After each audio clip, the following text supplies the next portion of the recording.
અધ્યાય 46 ભુવન કોશમાં આવેલા દ્વીપેશ્વરનું વર્ણન. શુદ્ધ પુરાણી કહે છે, પર્વતો તથા નદીઓની વ્યાપ્ત પૃથ્વી સપ્ત દ્વીપોથી યુક્ત છે તથા 7 સાગરો રૂપ મેઘવાથી બધી બાજુએથી શોભે છે.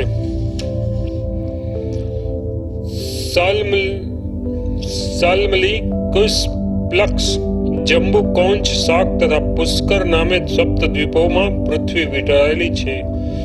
મહાદેવજી ઉમાની સાથે વિવિધ જાતના રૂપ ધારણ કરીને ગણોથી વીંટળાઈને એ સર્વ 7 દ્વીપો પર વિહાર કરે છે. પૃથ્વી પર જે રીતે સપ્ત દ્વીપો આવેલા છે તે જ પ્રમાણે ક્ષારોદ, ઇક્ષુરસોદ, સુરોદ, ધૃતોદધી, દધ્યણંબ, ક્ષરોદ તથા સ્વાદુદ સાગરો મેઘલા રૂપે પૃથ્વીની બધી તરફ રહેલા છે. એ બધા જ સાગરોમાં જળ રૂપી શિવ ગણોથી વીંટળાઈને પોતાના તરંગો રૂપી બાહુઓથી હંમેશા ક્રીડા કરે છે. શિરાણો સંબંધી અમૃત સમાન સર્વ કાળોના સારભૂત શ્રી વિષ્ણુ શિવજીનું ચિંતન કરતા રહીને યોગ નિંદ્રા ધારણ કરીને શિરાણોમાં શયન કરે છે. અર્થાત સમાધિ અવસ્થાને સ્થિતિને પ્રાપ્ત થઈને આત્મસુખનો અનુભવ કરે છે. શ્રી વિષ્ણુ ભગવાન જાગ્રત થતા સકળ વિશ્વ જાગે છે અને તેઓ નિંદ્રાધીન થાય છે ત્યારે વિષ્ણુમય ચરાચર સૂઈ જાય છે. દેવાદિદેવ પરમેષ્ઠી શંકર ભગવાનના અનુગ્રહથી જ શ્રી વિષ્ણુ સકળ વિશ્વનું સર્જન પાલનને સંહાર કરે છે. સુષેણ નામે પ્રખ્યાત મુનિ શ્રેષ્ઠો શંખ, ચક્ર અને ગદા ધારણ કરનારા તથા ક્યાંક પણ અવરોધ નહીં પામનાર પુરુષોત્તમ એવા શ્રી વિષ્ણુનું પૂજન કરે છે. આત્મજ્ઞાનીઓમાં શ્રેષ્ઠ જે માનવીઓ અનિરુદ્ધ જેવા શ્રી વિષ્ણુનું પૂજન કરે છે તેઓ ભગવાન નારાયણ સમાન સઘળી સંપત્તિઓથી સંપન્ન થાય છે. ભગવાન સનંદન, સનક, સનાતન, વાલખિલ્ય વગેરે સિદ્ધો, મિત્રવરુણ યોગીઓ સમસ્ત વિશ્વના સર્જક શ્રી હરિનું સતત પૂજન કર્યા કરે છે. સાગરો સુધી વિસ્તૃત કંદરાયુક્ત અનેક ઉન્નત શિખરો વાળા પર્વતો સપ્ત દ્વીપોમાં છે. કાળના ગૌરવને કારણે પૃથ્વીના સ્વામીને રક્ષકો અનેક થઈ ગયા છે. તેઓ સત્તા ધારણ કરી રહ્યા છે. ક્રાંચારી યથાર્થ કાર્તિકેયના પિતા શિવજીના સામર્થ્યને લીધે જ તેઓ પૃથ્વીના સ્વામી અને સત્તાધીશ થયેલા છે. બધા મન્વંતરોમાં થઈ ગયેલા તથા થનારા સ્વયંભૂ મનુના પુત્રો તથા પ્રિય વ્રતના 10 પુત્રો થયા છે. 7 દ્વીપોમાં થઈ ગયેલા અને થનારા પ્રિયવ્રતના મહાબળવાન પુત્રો પૃથ્વીશ્વરો અત્યંત પરાક્રમી તથા પ્રિયવ્રતના જેવા ગૌરવશાળી તથા વિચારશીલ છે. તેમના નામ આ પ્રમાણે છે: અગ્નિદ્ર, અગ્નિબાહુ, મેઘા, મેઘાતિથિ, વસુ, જ્યોતિષ્માન, ધૃતિમાન, હવ્ય, સવન અને વિતિહોત્ર. સ્વયંભૂ મનુને સતરૂપાથી પ્રિયવ્રત તથા ઉત્તાનપાદ નામે 2 પુત્રો જન્મ્યા. વિશ્વકર્માની બ્રહિસ્મતી નામે કન્યા સાથે પ્રિયવ્રતનું લગ્ન થયું. એ બહિસ્મતીથી પ્રિયવ્રતને 10 પુત્રો તથા ઉર્જસ્વી નામની એક કન્યા થયા હતા. ઉર્જસ્વીને ઉષ્ણાને પરણાવી હતી. 10 પુત્રોમાંના 3 વિરક્ત હોય તેમણે લગ્ન કર્યા નહોતા અને પરમહંસ થઈને વનમાં ગયા. બાકીના 7ને પ્રિયવ્રત રાજાએ પૃથ્વીના 7 મહાદ્વીપોમાંથી અગ્નિદ્રજો જંબુદ્વીપ પર, મેઘાતિથિનો પ્લક્ષદ્વીપ, અગ્નિબાહુનો સાલ્મદ્વીપ, જ્યોતિષ્માનનો કુશદ્વીપ, ધૃતિમાનનો કોંચદ્વીપ, હવ્યનો શાકદ્વીપ, સવનનો પુષ્કર દ્વીપ પર અભિષેક કર્યો. આ પ્રમાણે પ્રિયવ્રત રાજાએ પુત્રોનો પૃથ્વીના 7 દ્વીપો પર અભિષેક કરીને તે દ્વીપો તેમને વહેંચ્યા. પુષ્કર દ્વીપના અધિપતિ સવનને મહાવિત અને ઘાતકી નામના 2 પુત્રો હતા. મહાવિતના નામ ઉપરથી મહાવિત અને ઘાતકીના નામ ઉપરથી ઘાતકી દેશ અથવા ખંડ કહેવાય છે. શાકદ્વીપના સમર્થ શાસક હવ્યને પણ પુત્રો હતા. જલદ, કુમાર, સકુમાર, મણિકચ્છ, કુસુમોત્તર, મોદાકિની, સાતમો મહાદ્રમ એ 7 પુત્રોના નામ ઉપરથી વિવિધ ખંડોના નામો પડ્યા છે. જલદના ખંડને જલદ નામે પ્રથમ ખંડ કહે છે. કુમારનો કૌમાર્ય એ બીજો ખંડ, સુકુમારનો સુકુમાર ત્રીજો ખંડ, મણિચકનો મણિચક ચોથો, કુસુમોત્તરનો કુસુમોત્તર પાંચમો, મોદાકીનો મોદાક નામનો છઠ્ઠો અને મહાદ્રુપના નામનો 7મો ખંડ મહાદ્રુપ કહેવાય છે. આ મુજબ હવ્યના 7 પુત્રોના નામ પરથી ખંડોના નામ પડ્યા છે. આ 7 ખંડો શાક દ્વીપમાં આવેલા છે. કંચ દ્વીપના રાજા ધૃતિમાન ને કુશલ, મનુગ, ઉષ્ણ, પીવર,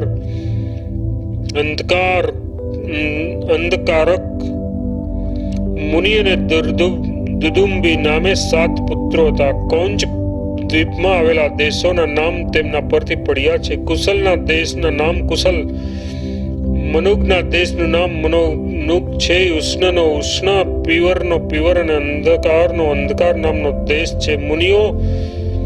મુનિનો દેશ મુનિ અને દુદુંબીનો દેશ દુદુંબી કહેવાય છે. કૌંચ દ્વીપના 7 દ્વેષ આવેલા છે. કુશ દ્વીપના અધીશ્વર જ્યોતિષ્માનને પણ મહાપરાક્રમી ઉદ્વિગ, વેણમાન, દ્વૈરથ, લવણ, ધૃતિમાન, પ્રભાકર અને કપિલ નામે 7 દેશ હતા. એ જ પ્રમાણે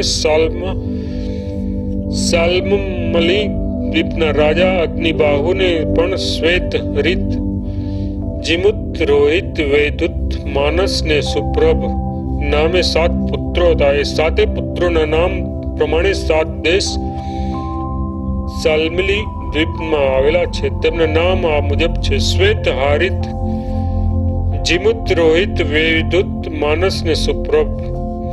જંબુદ્વીપ નજીક આવેલા પ્લક્ષદ્વીપ વિશે હવે કહું છું. મેઘાતિથિના 7 પુત્રોમાં પ્લક્ષદ્વીપના અધીશ્વરો છે. એ 7 પુત્રોમાંના જ્યેષ્ઠ પુત્રનું નામ શાંતભાઈ છે. પછી ક્રમશઃ શિશિર, સુબોધય, આનંદ, શિવ, શેમક અને ધ્રુવ એ 7 પુત્રોના નામ મુજબ પ્લક્ષદ્વીપમાં 7 દેશો આવેલા છે. સ્વયંભૂ મનુના કાળમાં પ્લક્ષદ્વીપમાં વસતી જનતાને મેઘાતિથિના પુત્રો દ્વારા એક દેશોમાં વસાવવામાં આવી.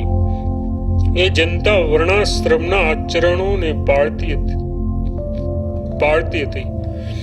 પ્લક્ષ, સાલ્મલિક, કુશ, કૌંચ ને શાક એ 5 દ્વીપોમાં વર્ણો અને આશ્રમોના વિભાગ પ્રમાણે ધર્માચરણ થતું હતું. એ દ્વિજોત્તમ ઋષિઓ આ 5 દ્વીપોમાં દીર્ઘાયુષ સ્વરૂપ, બલ અને ધર્મ પ્રવર્તમાન હોય લોકો સુખી હતા. બધા જ લોકો મહેશ્વરની ભક્તિમાં આસક્ત રહીને હંમેશા તેમનું પૂજન કરતા હતા. ઉપયુક્ત દ્વીપોથી નોખા એવા પુષ્કર દ્વીપ યથાર્થ શ્વેત દ્વીપના ઉત્પન્ન થયેલા રાજાઓ પણ પ્રજાપતિ રુદ્રના શ્રદ્ધાપૂર્વક કરતા પૂજનના અવિનાશી શ્રેષ્ઠ સુખથી યુક્ત હતા.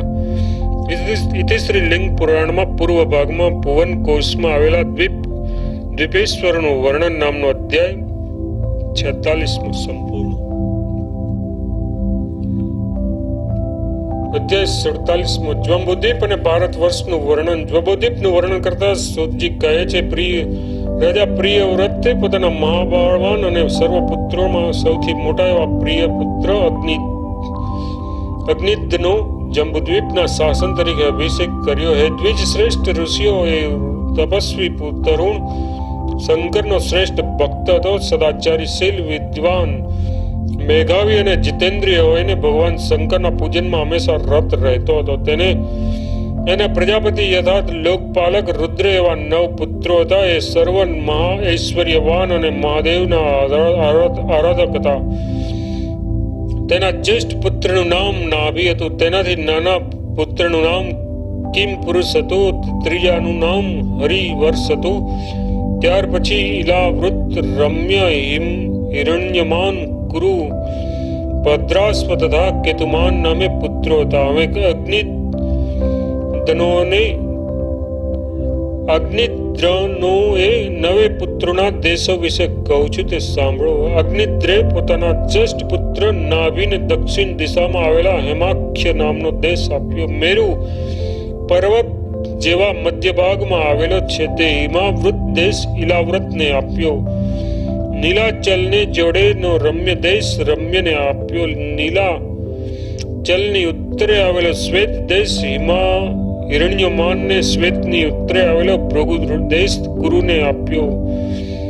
માલ્યવાન દેશ ભદ્રાસ્વને તથા ગંધમાદન કેતુમાનને આપ્યો. આ પ્રમાણે અગ્નિદ્રે એ 9 વિશાળ દેશો ક્રમશઃ પોતાના પુત્રોને આપીને તેમના પર તેમનો અભિષેક કર્યો. ત્યાર પછી ધર્માત્મા અગ્નિદ્ર તપ કરવા લાગ્યા. તપથી શુદ્ધ થઈને તેઓ વેદોનો અભ્યાસ કરવામાં પ્રવૃત્ત થયા અને ત્યાર પછી શંકર ભગવાનના ધ્યાનમાં મગ્ન થયા. કિમપુરુષ વગેરે 8 પુત્રોએ અગ્નિદ્રે આપેલા હેમકૂટ વગેરે 8 પવિત્ર અને સુંદર દેશો સ્વભાવથી જ અનાયાસે સુખ દેનારા છે. દેશમાં વૃદ્ધત્વ તથા મોતનો ડર નથી. દુઃખનો સ્પર્શ માત્ર નથી. એ દેશોમાં ધર્મ યા અધર્મની પ્રવૃત્તિ નથી. ઉત્તમ મધ્યમ અને અધમના કશો ભેદ નથી. એ 8 દેશોમાં યુગનો કોઈ પ્રભાવ માલુમ પડતો નથી. ઉપયુક્ત 8 દેશો રુદ્ર શ્રેષ્ઠ ગણાય છે. આ રુદ્ર ક્ષેત્રમાં મૃત્યુ પામનાર સ્થાવર યા જંગમ પ્રાણીઓ, ભગવાન શિવના ભક્તો યા એમની સાથે આનુષાંગિક પ્રવૃત્તિ ધરાવનાર ઉપરના જણાવેલા 8 દેશરૂપી રુદ્ર ક્ષેત્રને હંમેશા પ્રાપ્ત થાય છે. તેમના હિત અર્થે જ રુદ્રે એ 8 ક્ષેત્રો નિર્માણ કર્યા છે. ત્યાં મહાદેવજી હંમેશા તેમની જોડે રહે છે. અષ્ટ ક્ષેત્રમાં નિવાસ કરનાર સુખી મનુષ્યો હૃદયમાં મહાદેવના સ્વરૂપનું ધ્યાન કરતા અત્રે ભૂલોકમાં જ શ્રેષ્ઠ ગતિને પામે છે. અગ્નિદ્રના તૃતીય પુત્ર કિમપુરુષ થી લઈને 9મા પુત્ર કેતુમાન સુધીના પુત્રો તથા તેમના 8 દેશોનું વર્ણન કરવામાં આવ્યું. હવે પછી અગ્નિદ્રના નાભિ નામે જ્યેષ્ઠ પુત્રના વંશ તથા દેશ વિશે કહેવામાં આવે છે. જે દેશની ભૂમિ ઉપર હિમાલય શોભી રહ્યો છે તે દેશમાં થયેલા રાજા નાભિના વંશનું વર્ણન કરું છું, તે શ્રવણ કરો. રાજા અગ્નિદ્રના જ્યેષ્ઠ અને મહામેઘાવી પુત્ર નાભિને મેરુદેશ નામે પત્ની દ્વારા એક પુત્ર થયો જેનું નામ ઋષભ હતું. પાર્થિવોના શ્રેષ્ઠ ઋષભ બધા ક્ષત્રિયોના આદર પામ્યો હતો. પ્રિયવ્રત વંશના રાજા અગ્નિદ્રના પૌત્ર તથા નાભિના પુત્ર ઋષભદેવને જયંતી નામે પત્નીની કુખે થયેલા 100 પુત્રોમાંનો મોટો પુત્ર ભરત હતો. પુત્ર વત્સલ ભરત ઋષભે ભરતનો રાજ્યાભિષેક કર્યો. ત્યાર પછી ઇન્દ્રિયો રૂપી મહાસર્પો પર વિજય મેળવીને જ્ઞાન તથા વૈરાગ્યનો આશરો લઈને મહેશ્વર એવા ભગવાન શંકરનું સર્વ ભાવે શ્રદ્ધાપૂર્વક અંતઃકરણમાં સ્થાપીને નિત્ય તેમનું સ્મરણ કરીને ઋષભદેવ ઉત્કૃષ્ટ એવા શૈવ પદને પ્રાપ્ત થયો. તેના અજ્ઞાનનો નાશ થયો. આશા અને શંકાને ત્યાગીને ઋષભ જટા ધારણ કરીને વલ્કલ પહેરીને અર્ધનગ્ન દશામાં રહીને આહારનો ત્યાગ કરીને ભગવાન શિવજીને આરાધના કરતો હતો. એ ઋષભે તેના પુત્ર ભરતને હિમાલયની દક્ષિણે આવેલા દેશના રાજા તરીકે સ્થાપિત કરીને તે દેશને તેને આપ્યો. ભરતના નામ પરથી તેના દેશને વિદ્વાનો ભારત વર્ષ કહે છે. ભરતને સુમતિ નામે વિદ્વાન તથા ધાર્મિક પુત્ર હતો. ભરતે રાજ્ય તથા રાજ્ય લક્ષ્મી સુમતિને આપી દીધા અને રાજા ભરત વનવાસી થયો. ઇતિ શ્રી લિંગમાં પુરાણમાં પૂર્વ ભાગમાં જંબુદ્વીપ અને ભારત વર્ષનું વર્ણન નામનો 47મો અધ્યાય સંપૂર્ણ.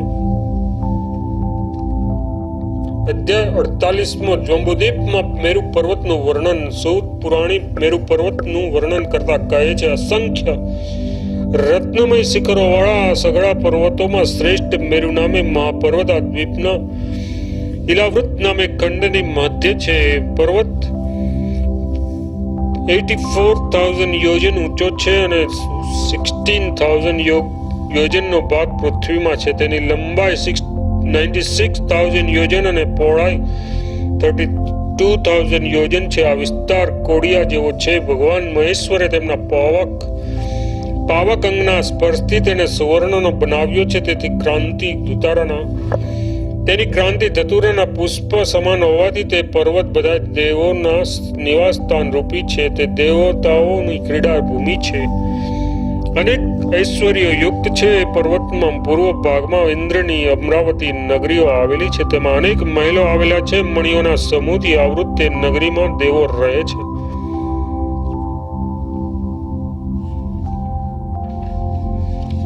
એ અમરાવતી નગરીનો પૂર્વ ભાગ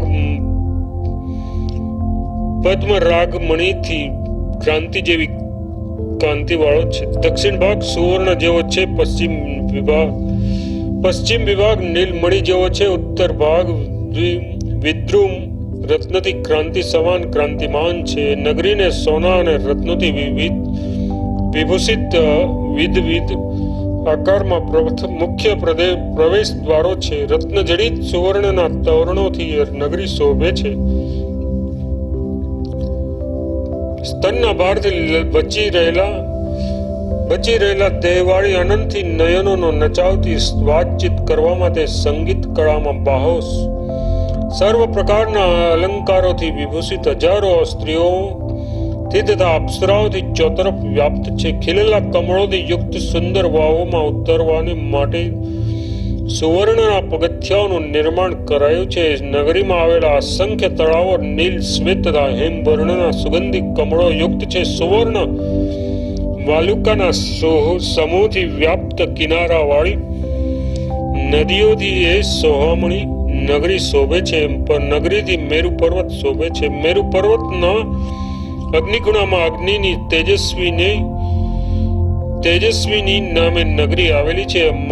એ અમરાવતી નગરી જેવી જ દિવ્ય અને સઘળા ભોગ સામગ્રીથી યુક્ત છે. સંયમીઓમાં શ્રેષ્ઠ યમની વૈવસ્વતી નામે નગરી મેરુ પર્વતથી દક્ષિણે છે. સુવર્ણમય દિવ્ય તથા સુંદર ભવનોથી આવૃત છે. મેરુના નૈઋત્યના ખૂણામાં નૈઋત્યની કૃષ્ણ વર્ણાને પશ્ચિમ ભાગમાં વરુણની શુદ્રવતી નામે નગરી છે. એ જ પ્રમાણે વાયવ્યમાં વાયુની ગંધવતી નામે સુંદર નગરી છે. ઉત્તરે કુબેરની મહોદયા નામે શોભામણી નગરી છે. ઈશાન ખૂણામાં ઈશાનની યશોવતી નામે સુંદર નગરી શોભે છે. એ જ પ્રમાણે મેરુ પર્વત પર બ્રહ્મા વિષ્ણુ મહેશ અને બીજા દેવોના મજાના નિવાસો છે. સઘળી ભોગ સામગ્રીઓથી યુક્ત છે અને તેમાં શ્રેષ્ઠ વાવો અને ઉત્તમ વૃક્ષો આવેલા છે. પર્વત પર સિદ્ધો, ગંધર્વો, યક્ષો, મુનિઓ તથા 4 જાતના ભૂત સમૂહો નિવાસ કરી રહેલા છે. વિપ્રેન્દ્રો, તે પર્વત પર મધ્ય ભાગે શુદ્ધ સ્ફટિક જેવો એક મોટો શુભ્ર મહેલ આવેલો છે. તેમાં સોમ, સૂર્ય તથા અગ્નિરૂપી નેત્રવાળા અને વાસુકી નદીને નાગને ધારણ કરનારા ભગવાન મહાદેવજી, ઉમાદેવી અને કાર્તિકેય સહિત મણિમય દિવ્ય સિંહાસન પર બેઠેલા છે. શિવજીના આ ભવનથી અડધા ભાગના વિસ્તારનું પદ્મરાગ મણિ જડિત એવું શ્રી હરિનું પણ એક દિવ્ય ભવન એ પર્વત પર આવેલું છે. મેરુ પર્વત પર આવેલા શંકર ભગવાનના નિવાસની બધી બાજુઓથી દિશાઓમાં ઇન્દ્ર, યમ, ઈશાન, સોમ, યમ, વરુણ, નિવૃત્તિ, અગ્નિ, વાયુ વગેરે જુદા જુદા દેવોના નગર છે. ઇન્દ્રાદિ દિગ્પાલોના દિવ્ય વિવિધ ભુવનોમાં તથા ઈશાન દિશામાં શિવ ભવનમાં નિત્ય શિવજીની પૂજા થાય છે. શૈલાદી ભગવાન સિદ્ધેશ્વરોથી અને સનતકુમાર તેમના શિષ્યોથી તથા સનંદન જેવા સહસ્ત્રો મુનિઓ સિદ્ધોથી ઘેરાયેલા રહીને મેરુ પર્વત પર રહે છે. પર્વત પર ક્યાંક યોગ ભૂમિ છે તો ક્યાંક વળી ક્યાંક યોગ ભૂમિ છે. શૈલાદીનું ઉગતા સૂરજના કિરણો જેવા ક્રાંતિમાન એક સુંદર ભવન એ મેરુ પર્વત પર છે. તેમાં તે ગણેશ્વર નંદી બિરાજે છે. એ જ પ્રમાણે કાર્તિકેય ગણેશ તથા હજારો ગણો સુયસા સુનેત્રા પાર્વતીજીની સખીઓ તથા કામદેવના ભવનો એ પર્વત પર છે. મેરુ પર્વતના મૂળ પ્રદેશની બધી બાજુએ ઘેરીને જંબુ નદી વહે છે. તેની જમણી તરફ એક સુંદર જંબુ વૃક્ષ શોભે છે.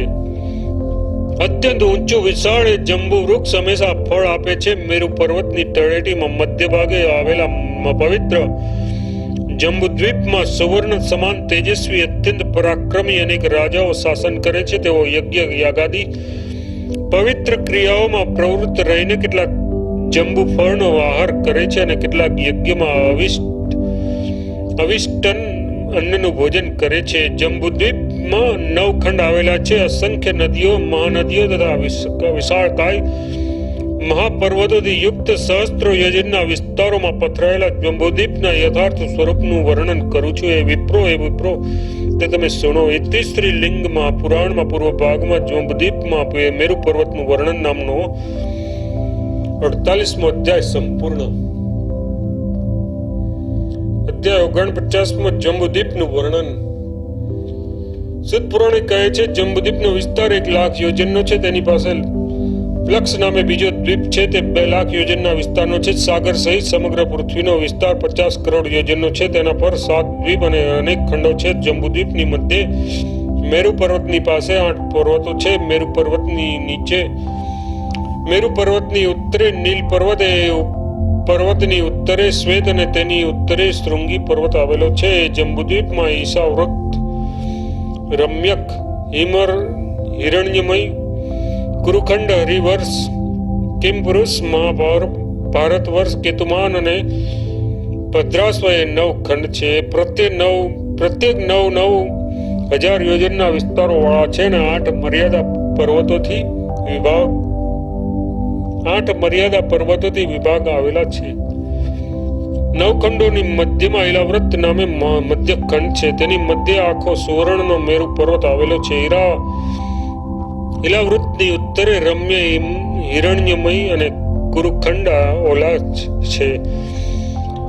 ઉપયુક્ત નીલ, શ્વેત અને શૃંગવાન પર્વતના સીમાડાથી તે નોખા પડેલા છે. તે પર્વતોને ખંડોને વિભક્ત કરનારા પર્વતો કહેલા છે. મેરુ પર્વતથી પૂર્વ દિશામાં જઠર અને દેવકુંડ નામે 2 પર્વતો છે. મેરુની દક્ષિણે નિષેધ પર્વત અને તેની દક્ષિણે હેમકૂટ તથા હેમકૂટની નીચે હિમવાન યથાર્થ હિમાલય પર્વત છે. મેરુની પશ્ચિમે પૃથ્વીને ધારણ કરનારા માલ્યવાન અને ગંધમાદન નામે 2 પર્વત આવેલા છે. પર્વતો ઉત્તર ભણી વિસ્તાર પામેલા છે. બધા જ શ્રેષ્ઠ પર્વતો સિદ્ધો તથા ચારણોથી સેવાયેલા છે. ઈલાવૃતની દક્ષિણે હરિવર્ષ, કિમપુરુષ અને ભારત વર્ષ આવેલા છે. તે સર્વ ક્રમશઃ નિષદ, હેમકૂટ તથા હિમાલય પર્વતના સીમાડાની નોખા પડેલા છે. હેમવાન વર્ષને જ ભારત વર્ષ કહેવાય છે. ઈલાવ્રતની પશ્ચિમે તથા પૂર્વે ક્રમશઃ કેતુમાન અને ભદ્રાશ્વ ખંડ આવેલા છે. તે અનુક્રમે માલ્યવાન અને જઠર પર્વતના સીમાડાની નોખા પડેલા છે. પર્વતો અને ખંડો મળીને જંબુદ્વીપનો એકંદર વિસ્તાર પ્રત્યેક દિશામાં 1 લાખ યોજન એમ 4 લાખ યોજનનો છે. જંબુદ્વીપમાં આવેલો જાંબુનું વૃક્ષ 11,000 યોજન ઊંચું અને 11,000 યોજન શાખાઓના વિસ્તારનું છે. તેનું થડ 1000 યોજન જાડું છે અને તે જંબુના વૃક્ષ પરથી જ તે જંબુનું નામ જ જંબુદ્વીપ પડેલું છે. આ વૃક્ષના હાથીના શરીર જેવડા મોટા ફળ ઉપરથી પડીને ફાટી જતા તેના રસમાંથી જંબુ નામની નદી બને છે. તે નદીની પાકી મોટી જંબુનદ યથાર્થ સુવર્ણ રૂપે તૈયાર થાય છે. તે દેવલોકો અલંકાર રૂપે વાપરે છે. હેમકૂટ પર્વતમાં નામ પરથી જ તેના સીમાડે આવેલા ખંડિયા દેશ તે વર્ષની કિમપુરુષ એટલે કે નેપાળ કહેવાય છે. હેમકુંડની ઉત્તરે આવેલા નેષદ પર્વતના સીમડા પર ખંડને હરિવર્ષ કહે છે. હરિવર્ષની ઉત્તરે આવેલા ઈલાવ્રત ખંડને ઉત્તરે નીલ નામે પર્વતના સીમડા પર રમ્યક ખંડ આવેલો છે. રમ્યકની ઉત્તરે આવેલા શ્વેત પર્વતના સીમડા પર હિરણ્યમય ખંડ તથા તેનાથી ઉત્તરે આવેલા શૃંગવાન પર્વતના સીમડા પર કુરુ ખંડ આવેલ છે. ઈલાવ્રતની ઉત્તરે અને દક્ષિણે ધનુષાકારમાં 2 દેશો રમ્યક તથા હરિવર્ષ ક્રમશઃ આવેલા છે. પશ્ચિમે કેતુમાન તથા પૂર્વમાં ભદ્રાશ્વ ખંડ આવેલા છે. એ સર્વ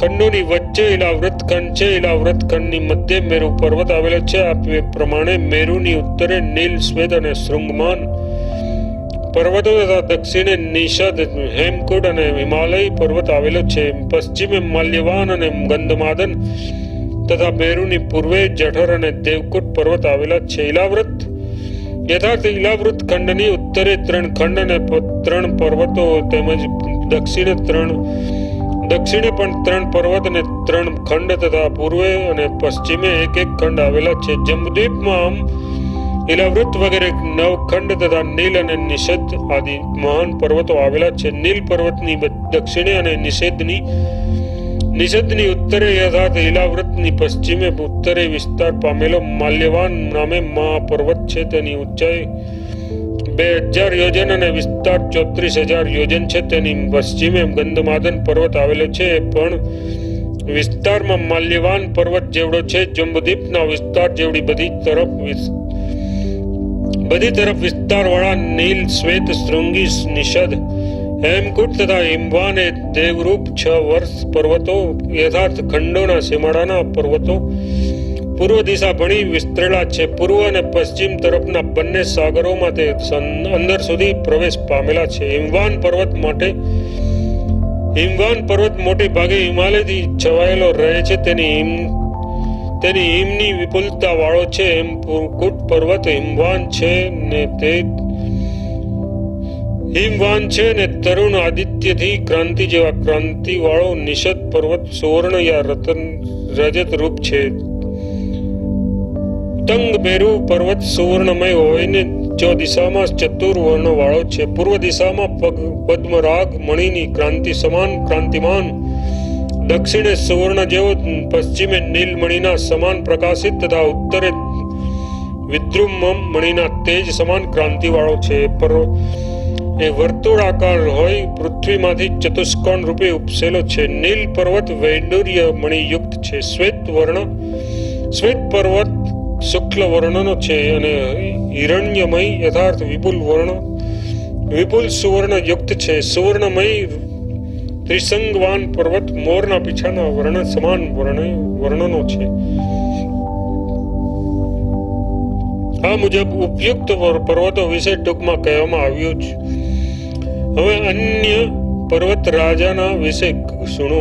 જંબુદ્વીપ થી પૂર્વે મંદર તથા દેવકૂટ પર્વતો છે. એ જ પ્રમાણે કૈલાસ, ગંધમાદન તથા હેમવાન પર્વતો પણ એ દ્વીપમાં આવેલા છે. ગંધમાદન તથા હેમવાન પર્વતો પૂર્વ તરફ ફેલાઈને સાગરના અંતભાગ સુધી ગયેલા છે. વળી નિષદ તથા પારિયાત્ર નામે શ્રેષ્ઠ પર્વતો પૂર્વ દિશામાં ફેલાયેલા છે. તે જ પ્રમાણે પૂર્વથી દક્ષિણ બની વિસ્તૃત તથા છેક પશ્ચિમ પર્યત ફેલાયેલા છે. ત્રિસંગ ને જારુચી નામે 2 પર્વતો ઉત્તરે આવેલા છે. તે પણ પૂર્વે બની લંબાઈને સાગરના અંતર્ભાગ સુધી ગયા છે. મેઘાવી મનુષ્યોએ એ પર્વતોને મર્યાદા પર્વતો યથાર્થ જંબુદ્વીપમાં આવેલા દેશોના સીમાચિહ્ન રૂપે કહેલા છે. હે દ્વિજ શ્રેષ્ઠો, કનકનો અતિ ઊંચો જે આ મેરુ પર્વત છે, તેની 4 દિશામાં તેના પગરૂપ આ 4 પર્વતો આવેલા છે. જેમનાથી રોકાયેલા હોવાને લીધે 7 દ્વીપવાળી પૃથ્વી ચલિત થતી નથી. તેમનો વિસ્તાર 10,000 યોજનનો છે. પૂર્વે મંદર પર્વત, દક્ષિણમાં ગંધમાદન, પશ્ચિમે વિપુલ તથા ઉત્તરે સુરપાર્શ્વ પર્વત આવેલા છે. જંબુદ્વીપની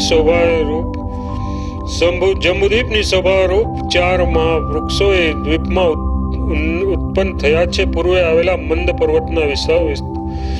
મંદર પર્વતના શિખર પર અતિ દ્વિગ શાખાઓના અગ્રભાગનું અત્યંત ક્રાંતિમાન એવું કદમનું વિશાળ વૃક્ષ છે. દક્ષિણમાં પર્વતના શિખર પર ફળ તથા ફળથી હંમેશા યુક્ત તથા દેવોથી સેવિત સર્વ લોકોમાં વિખ્યાત અત્યંત ધૃતિમાન જંબુનું વૃક્ષ છે. પશ્ચિમે વિપુલ નામે શૈલના શિખર પર પીપળાનું મોટું અને વિશાળ ઝાડ છે. એ જ પ્રમાણે ઉત્તરે સુપાર્શ્વ પર્વતના શિખર પર તોતિંગ થડવાળું તથા અસંખ્ય યોજનના વિસ્તારમાં ફેલાયેલું મહાન વટવૃક્ષ છે. હવે ચતુર દિશાઓમાં આવેલા એ 4 પર્વતો પરના 4 સુંદર વન વિશે કહીશ. એ વન સર્વ કાળે તથા સઘળી ઋતુઓમાં અત્યંત રમણીય અને મનોહર હોય છે. એ જંગલો માનવીઓ વિનાના છે. યથાર્થ એ વનોમાં મનુષ્યો સંચરણ કરી શકતા નથી. એ વનો દેવોના ક્રીડા સ્થાન છે. દક્ષિણે ગંધમાદન, પશ્ચિમે વૈભરાજ ને ઉત્તર દિશામાં શિવજીનું નંદન નામે વન છે. હવે 14 દિશામાં આવેલા શિવ ક્ષેત્રો કહેવામાં આવે છે. યથાર્થ પૂર્વે મિત્રેશ્વર નામે શિવ ક્ષેત્ર છે. દક્ષિણે પષ્ટેશ્વર, પશ્ચિમે વર્યેશ્વર ને ઉત્તરે આમ્રકેશ્વર ક્ષેત્ર આવેલા છે. હવે ચતુર દિશામાં આવેલા 4 વિશાળ સરોવરો વિશે કહેવામાં આવે છે. પર્વતો પરના વનોમાં આવેલા એ સરોવરમાં મુનિઓ સ્નાનાદિ ક્રિયાઓ કરે છે. પૂર્વે અરુણોદય નામે સરોવર છે. દક્ષિણે માનસ સરોવર આવેલું છે. માનસ સરોવર આવેલું છે દક્ષિણમાં. પશ્ચિમે સતોદ અને ઉત્તરે મહાભદ્ર સરોવર છે. હવે કાર્તિકેયના શાખાદી મૂર્તિભેદથી તેના ક્ષેત્રનું વર્ણન કરવામાં આવે છે. શાખ મૂર્તિનું ક્ષેત્ર પૂર્વે શાખ મૂર્તિનું ક્ષેત્ર દક્ષિણે છે. કાર્તિકેયના વિશાળ સ્વરૂપનું ક્ષેત્ર પશ્ચિમમાં, નેગમેય સ્વરૂપનું ક્ષેત્રે ઉત્તરે તથા કુમારનું ક્ષેત્ર પૂર્વે આવેલું છે. અરુણોદય સરોવરની પૂર્વે પર્વતરાજના નામનું ટૂંકમાં કહું છું, કેમ કે તે વિસ્તૃત રીતે કહી શકાય તેમ નથી. તે આ મુજબ છે: સીતાંતલ, કુંડર, કુરુર, વૃક્ષવાન, વિકર, મણિશૈલ, રૂચક, મહાનીલ, દુર્દુર, દરદુર, સંબિંદુ, વિણમાન, નિષદ અને સુમેધ નામે દેવ પર્વત મેરુ પર્વતથી પૂર્વ દિશામાં આવેલા, મંદરની પૂર્વ દિશામાં આવેલા અને બીજા પર્વતોને સિદ્ધોના નિવાસ કહેવામાં આવ્યા છે. એ ગિરિન્દ્રોમાં તથા એ પર્વતોમાં આવેલી ગુફાઓમાં, એ પર્વતો પરના જંગલોમાં નારાયણ ભગવાન અને રુદ્રના દિવ્ય ક્ષેત્ર આવેલા છે. મેરુથી દક્ષિણે માનસ સરોવર આવેલું છે. એ સરોવરની દક્ષિણે મહાપર્વતો વિશે સંક્ષિપ્તમાં કહું છું.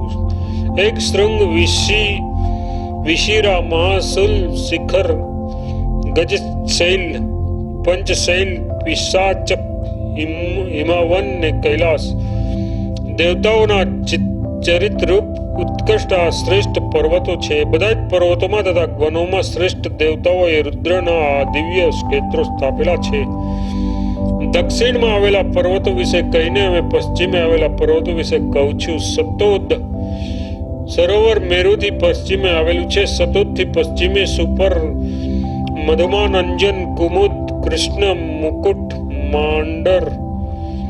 પાંડુર, પારિજાત, સહસ્ત્ર શિખર તથા શ્રી શૃંગ એ પર્વતોની દેવતાઓના ઉત્કૃષ્ટ કાર્યરૂપ માનવામાં આવે છે. પશ્ચિમ દિશાઓમાં એ સર્વ પર્વતો રુદ્રના ક્ષેત્રો યુક્ત છે. યથાર્થ એ પર્વતોમાં રુદ્ર ક્ષેત્રોમાં આવેલા છે. ઉત્તરે આવેલા મહારુદ્ર સરોવરની ઉત્તરે પર્વતોનું ટૂંકમાં વર્ણન કરું છું. એ પર્વતોના નામ પ્રમાણે આ પ્રમાણે છે: વૃષભ, મહાશૈલ, શંખકુટ, નાગ, હંસ પર્વત, ઇન્દ્રશૈલ, નીલ, કપિલ, કંટક શૃંગ, શતક શૃંગ, પુષ્પકોશ, વરાહ, મયુર, પ્રક્ષૈલ, વિરજ, નિરુધિ એ પર્વતો આવેલા છે. દિવ્ય પર્વતોમાં શૂલને ધારણ કરનારા દેવતાઓના દેવ ભગવાન શૂલીના સહસ્ત્રો એવા અસંખ્ય દિવ્ય પ્રાસાદો છે.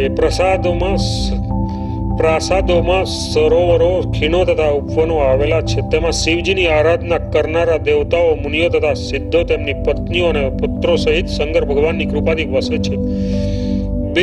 બિલ્વ વનમાં શ્રી વિષ્ણુ, સૂર્ય, અગ્નિ અને લક્ષ્મી નિવાસ કરે છે. તાલ વનમાં ઉપેન્દ્ર, ઇન્દ્ર અર્થાત વામન તથા મુખ્ય સર્પોના નિવાસ છે. ઉંબરાના વનમાં કદર્મ અને અન્ય મહાત્માઓ રહે છે. આમ્ર વનમાં વિદ્યાધરો તથા સિદ્ધો વસે છે. નાગો તથા સિદ્ધોના સંઘો નિંબ વનમાં નિવાસ કરે છે. કિંસુક વનમાં સૂર્ય અને રુદ્રગણ તથા માતુંગી અર્થાત બીજોરાના વૃક્ષોના વનમાં દેવોના આચાર્ય બૃહસ્પતિ વસે છે. કૌમુદ વનમાં શ્રી વિષ્ણુ વગેરે દેવતાઓ રહે છે. સ્થલપદ્મ વનમાં અન્ય ગ્રોદ્ર વટ વૃક્ષના ઉપવનમાં શેષ નાગ સિવાયના બીજા નાગો વસે છે. અત્યંત શોભાશાળી ગૌરવશાળી તેમજ સકળ વિશ્વના રક્ષક તથા કાળ યથાર્થ સંહારક પરમેશ્વર શેષ પાતાળમાં નિવાસ કરે છે. તે વિશ્વના ગુરુ શ્રી વિષ્ણુનું દિવ્ય સ્વરૂપ છે. સાક્ષાત હલાયુદ્ધ છે. યથાર્થ હલરૂપી આયુધને ધારણ કરનારા છે. દેવાદિદેવ શ્રી વિષ્ણુની એ સૈયા છે. હર એવા પરમાત્મા શિવજીના હાથનું કંકણ છે. ફણસ વૃક્ષના વનમાં શુક્ર સહિત દાનવ આદિ વસે છે. વિશાખક યથાર્થ શાખા સહિત સોપારી અને નાળિયેર વૃક્ષોના વનમાં કિન્નરો તથા ઉગરો છાતીથી ચાલનારા પ્રાણીઓ વસે છે. મનોહર નામના જંગલમાં કરોડો વૃક્ષો છે. પોતાના શ્રેષ્ઠ ગણોથી સ્તુતિ કરાયેલા નંદીશ્વર એ વનમાં વસે છે. સંતાનક નામની વૃક્ષસ્થલીમાં યથાર્થ કલ્પવૃક્ષ વાટિકામાં સાક્ષાત સરસ્વતી દેવી વસે છે. આમ ઉપયુક્ત વનોમાં વસનારા વિશે મેં તમને સંક્ષિપ્તમાં કહ્યું. અન્ય વનોમાં બીજા નિવાસ કરનારા પણ અસંખ્ય છે. તેમના વિશે આ જન્મમાં વિસ્તાર રીતે કહેવા માટે હું અશક્ય છું. ઇતિશ્રી શિવલિંગ મહાપુરાણમાં પૂર્વ ભાગમાં જંબુદ્વીપનું વર્ણન નામનો 49મો અધ્યાય સંપૂર્ણ. અધ્યાય 50મો ભિન્ન ભિન્ન પર્વતોમાં ઇન્દ્ર વગેરેના નગરોનું વર્ણન. સુતપુરાણી ઋષિઓને કહે છે, સિદ્ધાંત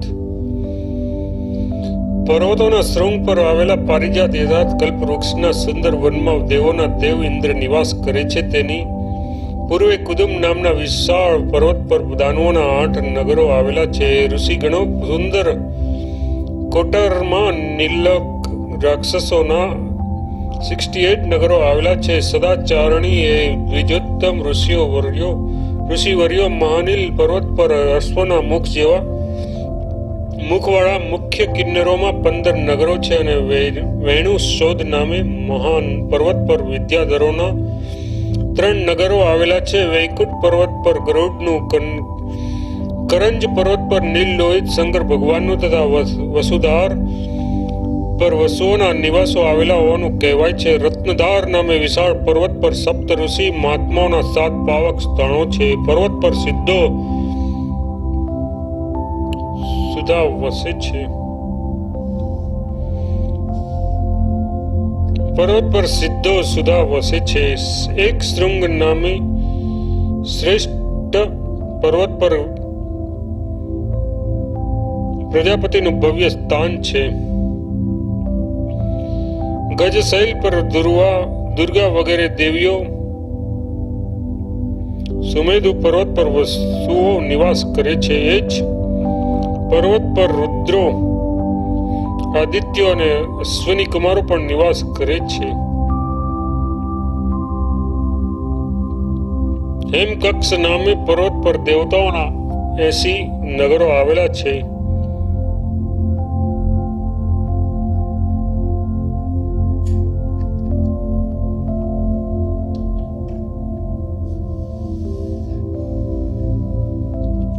હેમકક્ષ નામે પર્વત પર દેવોના 80 નગરો આવેલા છે. સુનીલ પર્વત પર ઉચ્ચ કોટીના રાક્ષસોના 500 નિવાસો છે. પંચકટ પર્વત પર શ્રેષ્ઠ એવા 5 નગરો છે. અત્યંત તેજસ્વી અને પ્રભાવશાળી યક્ષોના 100 નગરો શૃંગ પર્વત પર છે. તામ્રાપ યથાર્થ તાંબાના જેવી કાંતિવાળા એ પર્વત પર મોટી ફેણ અને પૂંછડીવાળા કાદ્રેવેય સર્પો, નાગો અને વિશાળ પર્વત પર ગૃહ લોકો રહે છે. હે મુનિ શ્રેષ્ઠો, શ્વેતોદ્ધર પર્વત પર મહાત્મા ગરુડનું,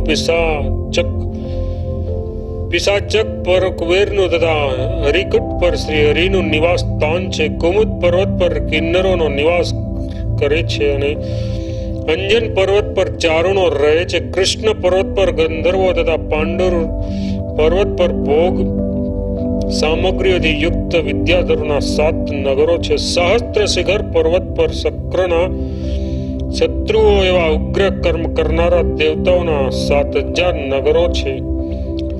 મુકુટ પર્વત પર સાપો વસે છે. પુષ્પકેતુ પર્વત પર શ્રેષ્ઠ અને પવિત્ર મુનિઓ વસે છે. તક્ષક નાગના ગિરિરાજ પર વૈવસ્વત યથાર્થ વૈવસ્વાન એવા સૂર્યના પુત્ર યમ, સોમ, વાયુ તથા નાગોના રાજા વાસુકી તેમના 4 નિવાસો છે. શ્રી વિષ્ણુ, ઇન્દ્ર, બ્રહ્માજી, રુદ્ર, ગ્રહો, મહાત્મા કુબેર, સોમ તથા બીજા દેવોના મુખ્ય નિવાસો મર્યાદા પર્વતોમાં અહીં છે.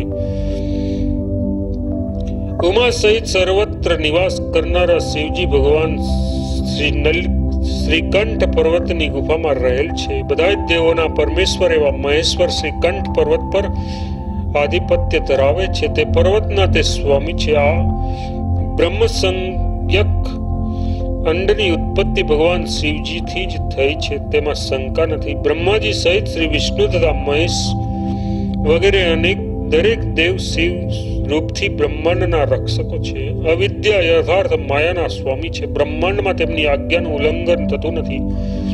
અત્રે ભૂલોકમાંના મર્યાદામાં પર્વતોમાં શ્રીકંઠ યથાર્થ મહાદેવજીના જેટલા સ્થાનો આવેલા છે તે હું આજે તમને સંક્ષિપ્તમાં કહું છું, તે શ્રવણ કરવું.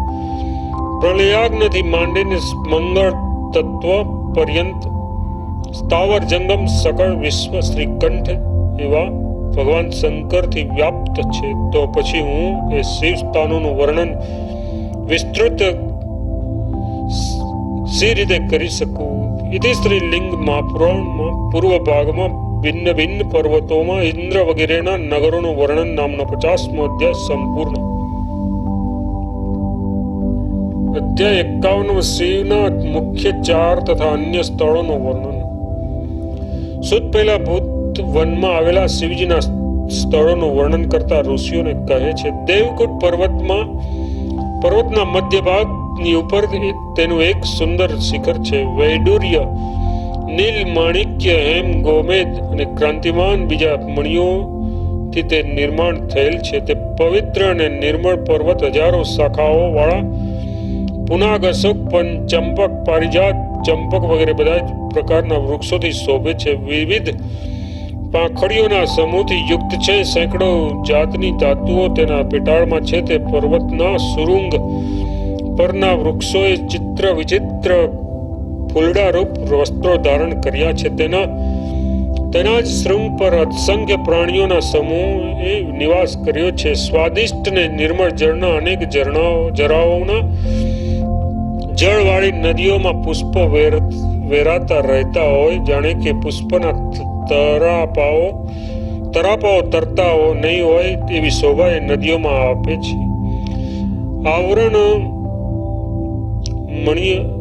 આવરણમણીય એ દેવકુટ પર્વતના શૃંગ પર 10 યોજનના વિસ્તારનું અસંખ્ય પ્રાણીઓના સમૂહના નિવાસ સ્થાન રૂપ ભૂતવન નામે ઉદ્યાન છે. એ ઉદ્યાનના ઘણા ઊંડા મૂળવાળા તોભંગ શાખાઓ વાળા ગાઢ છાયા દેનારા વિશાળ ને મહાવૃક્ષો છે. એ ભૂતવનમાં દેવાદિદેવ ભગવાન શંકરનું મહામણિઓથી વિભૂષિત અત્યંત ક્રાંતિમાન એ નિવાસ સ્થાન છે. તેની બધી જ તરફ સુવર્ણનો કોટ છે. તે મણિઓના તોરણોથી શોભે છે. તે કોટને સ્ફટિકના સુંદર દ્વાર છે. શંકર ભગવાનના એ નિવાસ સ્થાનમાં મણિમય સિંહાસનો છે. તેના પર પવિત્ર પાથરણા મૂક્યા છે. તે નિવાસ સ્થાનની આસપાસ સ્ફટિકના સ્તંભ વાળા ઉત્તમ ગૃહોને સુંદર મંડપો શંકર ભગવાને પોતે યોજેલા છે. અત્યંત ક્રાંતિમાન મણિ માળાઓ એ ગૃહમાં જડવામાં આવેલી છે. બ્રહ્માજી, ઇન્દ્ર તથા ઉપેન્દ્ર વગેરેથી પૂજિત તથા બધા જ ગણાધીશ્વરોથી યુક્ત સિંહ, રીછ, હાથી, વરાહ, મદનિયું, શાર્દુલ, ઘુવડ, ગીધ, બોત્રુ, મૃગ, બકરી અને ઊંટ જેવા મુખવાળા વિશાળ પર્વતો જેવા સ્થૂળ કાયાના વિકરાળ સિંહના જેવી યાળના યથાર્થ પુષ્કળ વાળથી યુક્ત મહાભુજાઓ વાળા વિવિધ વર્ણ અને વિચિત્ર આકૃતિને ધારણ કરનારા તેજસ્વી મોહ અને શ્રેષ્ઠ આચરણ વાળા અનેક સ્થળોમાં સ્થાનોમાં નિવાસ કરનાર વિવિધ પ્રથમ ગણો નંદીશ્વરના નેતૃત્વ હેઠળ ત્યાં આવતા રહેતા હતા. બ્રહ્માજી, ઇન્દ્ર તથા શ્રી વિષ્ણુના સમાન તેજસ્વી અણિમા વગેરે અષ્ટમ સિદ્ધિઓથી યુક્ત એવા એ પ્રમથેશ્વરો અને દેવતાઓ તથા પ્રમથો સંગ પરહ ભેરી ડિગડિંગ સંઘ તથા ગૌમુખ વગેરે વાઘો વગાડીને તથા લલિત સ્તોત્રોનું ગાન કરીને ભૂપતિ શંકર ભગવાનની રોજ પૂજા કરતા હતા. એ જ રીતે સિદ્ધો, ઋષિઓ, ગંધર્વો, બ્રહ્માજી, શ્રી વિષ્ણુ વગેરે દેવતાઓ પણ ભગવાન શંકરના તે નિવાસ સ્થાનમાં આવીને મહાદેવજીની પૂજા કરતા હતા.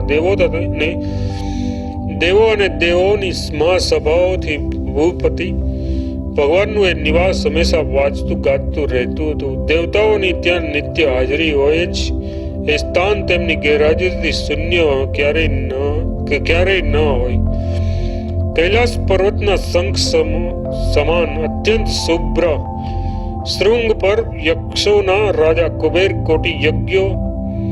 કોટી યક્ષો અને બીજા મહાત્માઓ સહિત નિવાસ કરે છે. તે કૈલાસ પર્વતના શૃંગ પર પણ દેવાદિદેવ મહાદેવજીનું ભવ્ય નિવાસ સ્થાન છે. ઉમા સહિત શંકર ભગવાન તેમના ગણો સહિત હંમેશા નિવાસ કરે છે. ત્યાં પુષ્કળ જળ વાળી મંદાકિની નામની નદી વહે છે. કુબેરના સુંદર શિખર સુધી તેના સુંદર સુવર્ણના સાપોનો મણીઓથી જડાયેલા છે. નીલમણી તથા વૈડૂર્ય મણીની ક્રાંતિ સમાન કમળ પુષ્પોના મૃદ સ્પર્શના સુગંધિત સુવર્ણમય કમળના ફૂલોથી તથા કુમુદ ખંડ યથાર્થ પર્ણના પુષ્પોથી મંદાકિની નદી વિભૂષિત થઈ છે. ગંધર્વ, યક્ષ વગેરેની સ્ત્રીઓ અને અપ્સરાઓથી સેવિત રમણીય તથા પાવક મંદાકિનીના જળમાં દેવતાઓ, ગાંધર્વો, દાનવો, રાક્ષસો, યક્ષો તથા કિન્નરો વિધિપૂર્વક સ્નાન કરે છે. મંદાકિનીની ઉત્તરે ભગવાનનું વૈડૂર્યમાન યુક્ત દિવ્ય ધામ છે. અવિનાશી શંકર ભગવાન ત્યાં રહે છે.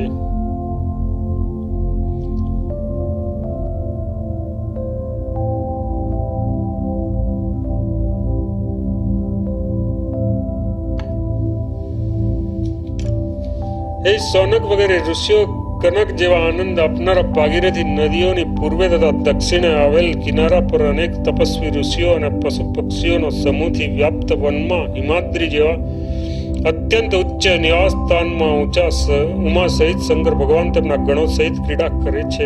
કનક નંદાના પશ્ચિમ તીર પ્રાંતથી સહેજ દક્ષિણે અનેક પ્રાસાદ ભવનોથી યુક્ત રુદ્રપુરી નામે નગર આવેલું છે. ત્યાં પોતાના સેંકડો સ્વરૂપોથી શંકર ભગવાન અંબા સાથે ક્રીડા કરે છે.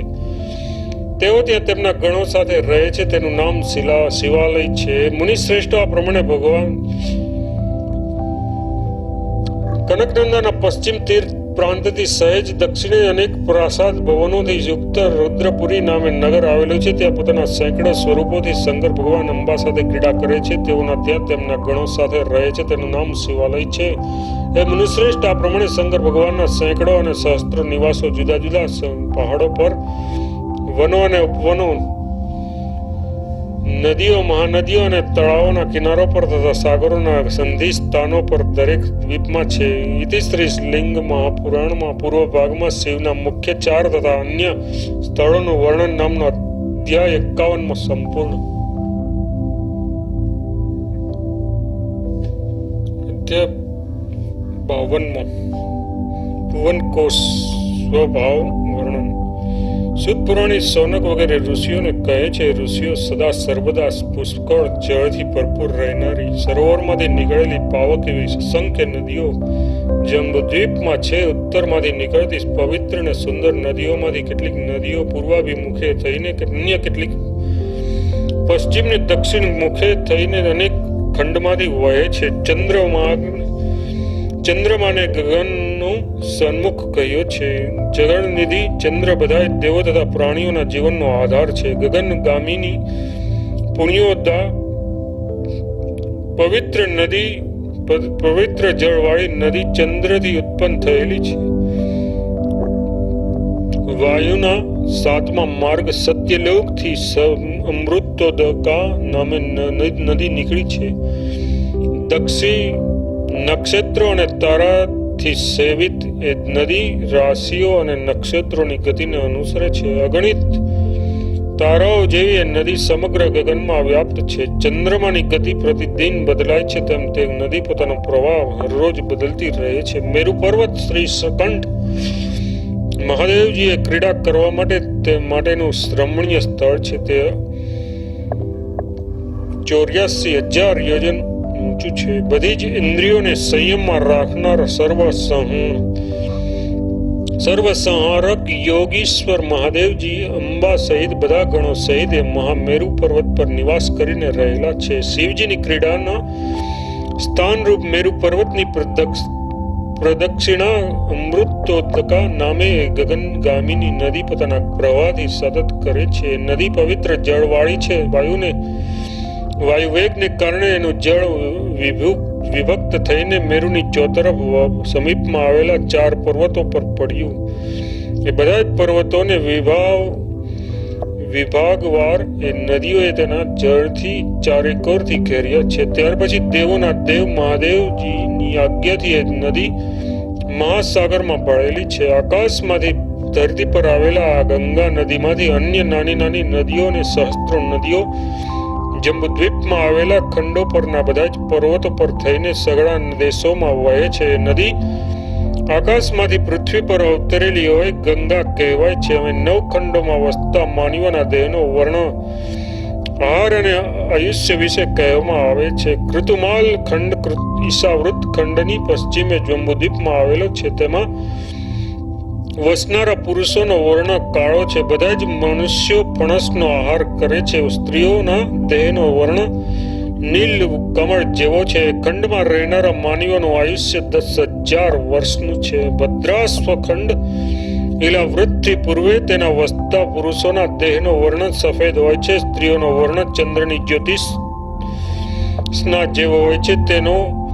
તેઓ કાળ કર્મની કેરીનો આહાર કરે છે.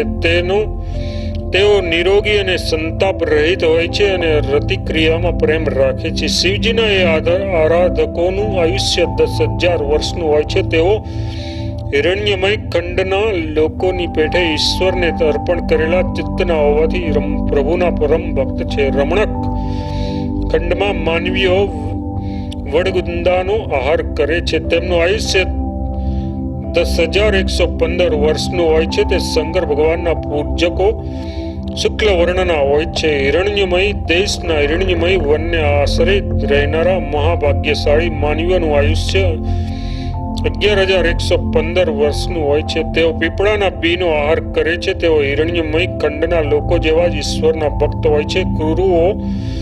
કુરુવર્ષમાં રહે છે અને સ્વર્ગલોકથી ભ્રષ્ટ થયેલા છે. ક્ષીરમય એ બધા જ મૈથુનથી જન્મેલા હોય છે અને દૂધનો આહાર કરે છે. ચકવા ચકવીની પેઠે તેઓ એકબીજાનો પ્રેમ વધારે છે. શોક ને રોગથી રહિત તેઓ હંમેશા સુખોપભોગ કરે છે. મહાપરાક્રમી પુરુષો 13,115 વર્ષ જીવે છે.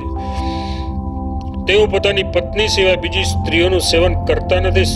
સ્વર્ગ લોકથી ભ્રષ્ટ થયેલ કુરુખંડવાસી પતિ પત્નીનું મૃત્યુ એક સાથે થાય છે. કુરુવાસીઓ ઉન્નતિશીલ હર્ષિત તથા અમૃત જેવા સર્વ પ્રકારના અન્નનું સેવન કરે છે. તેમના દેહની ક્રાંતિ ચંદ્રની ક્રાંતિ સમાન હોય છે.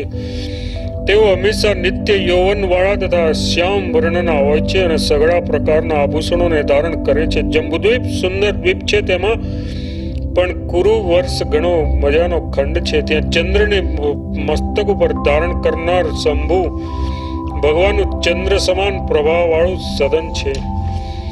હવે ભારત વર્ષ યા ભરતખંડ વિશે કહેવામાં આવે છે. ભારત વર્ષમાં મનુષ્ય પુણ્યશાળી હોય છે. તેમનું સરેરાશ આયુષ્ય 100 વર્ષનું માનવામાં આવે છે. તેઓ ઠીંગણા હોય છે. જુદા જુદા પ્રકારના વર્ણ હોય છે. તે બધા જ અનેક દેવતાઓનું પૂજન કરે છે. વિધિ પ્રકારના કર્મફળ ભોગવે છે. અનેક જાતના જ્ઞાનથી યુક્ત દુર્બળ અને અલ્પ ભોગ ભોગવનારા હોય છે. હવે ભરતખંડની આજુબાજુના દ્વીપોનું વર્ણન કરવામાં આવે છે. ભારત સહિત એ સર્વ 9 દ્વીપ આ મુજબ છે: ઇન્દ્રદ્વીપ, કશેરુમાન, તામ્રદ્વીપ, ગવસ્તિમાન, નાગદ્વીપ, સૌમ્ય, ગાંધર્વ, વારુણ તથા ભારત એમ 9 દ્વીપો છે. ભારતમાંથી અનેક માનવીઓ ઇન્દ્રદ્વીપમાં, કેટલાક કશેરુકમાં, કેટલાક તામ્રદ્વીપમાં, ગભસ્તિમાન તથા નાગદ્વીપમાં જઈને વસ્યા. કેટલાક મલેચ્છો, ચાંડાળો અને વિધિ જાતની મલેચ્છ જાતિ દ્વારા જન્મેલા વર્ણશંકર લોકો સૌમ્ય, ગાંધર્વ અને વારુણ દ્વીપમાં વસ્યા.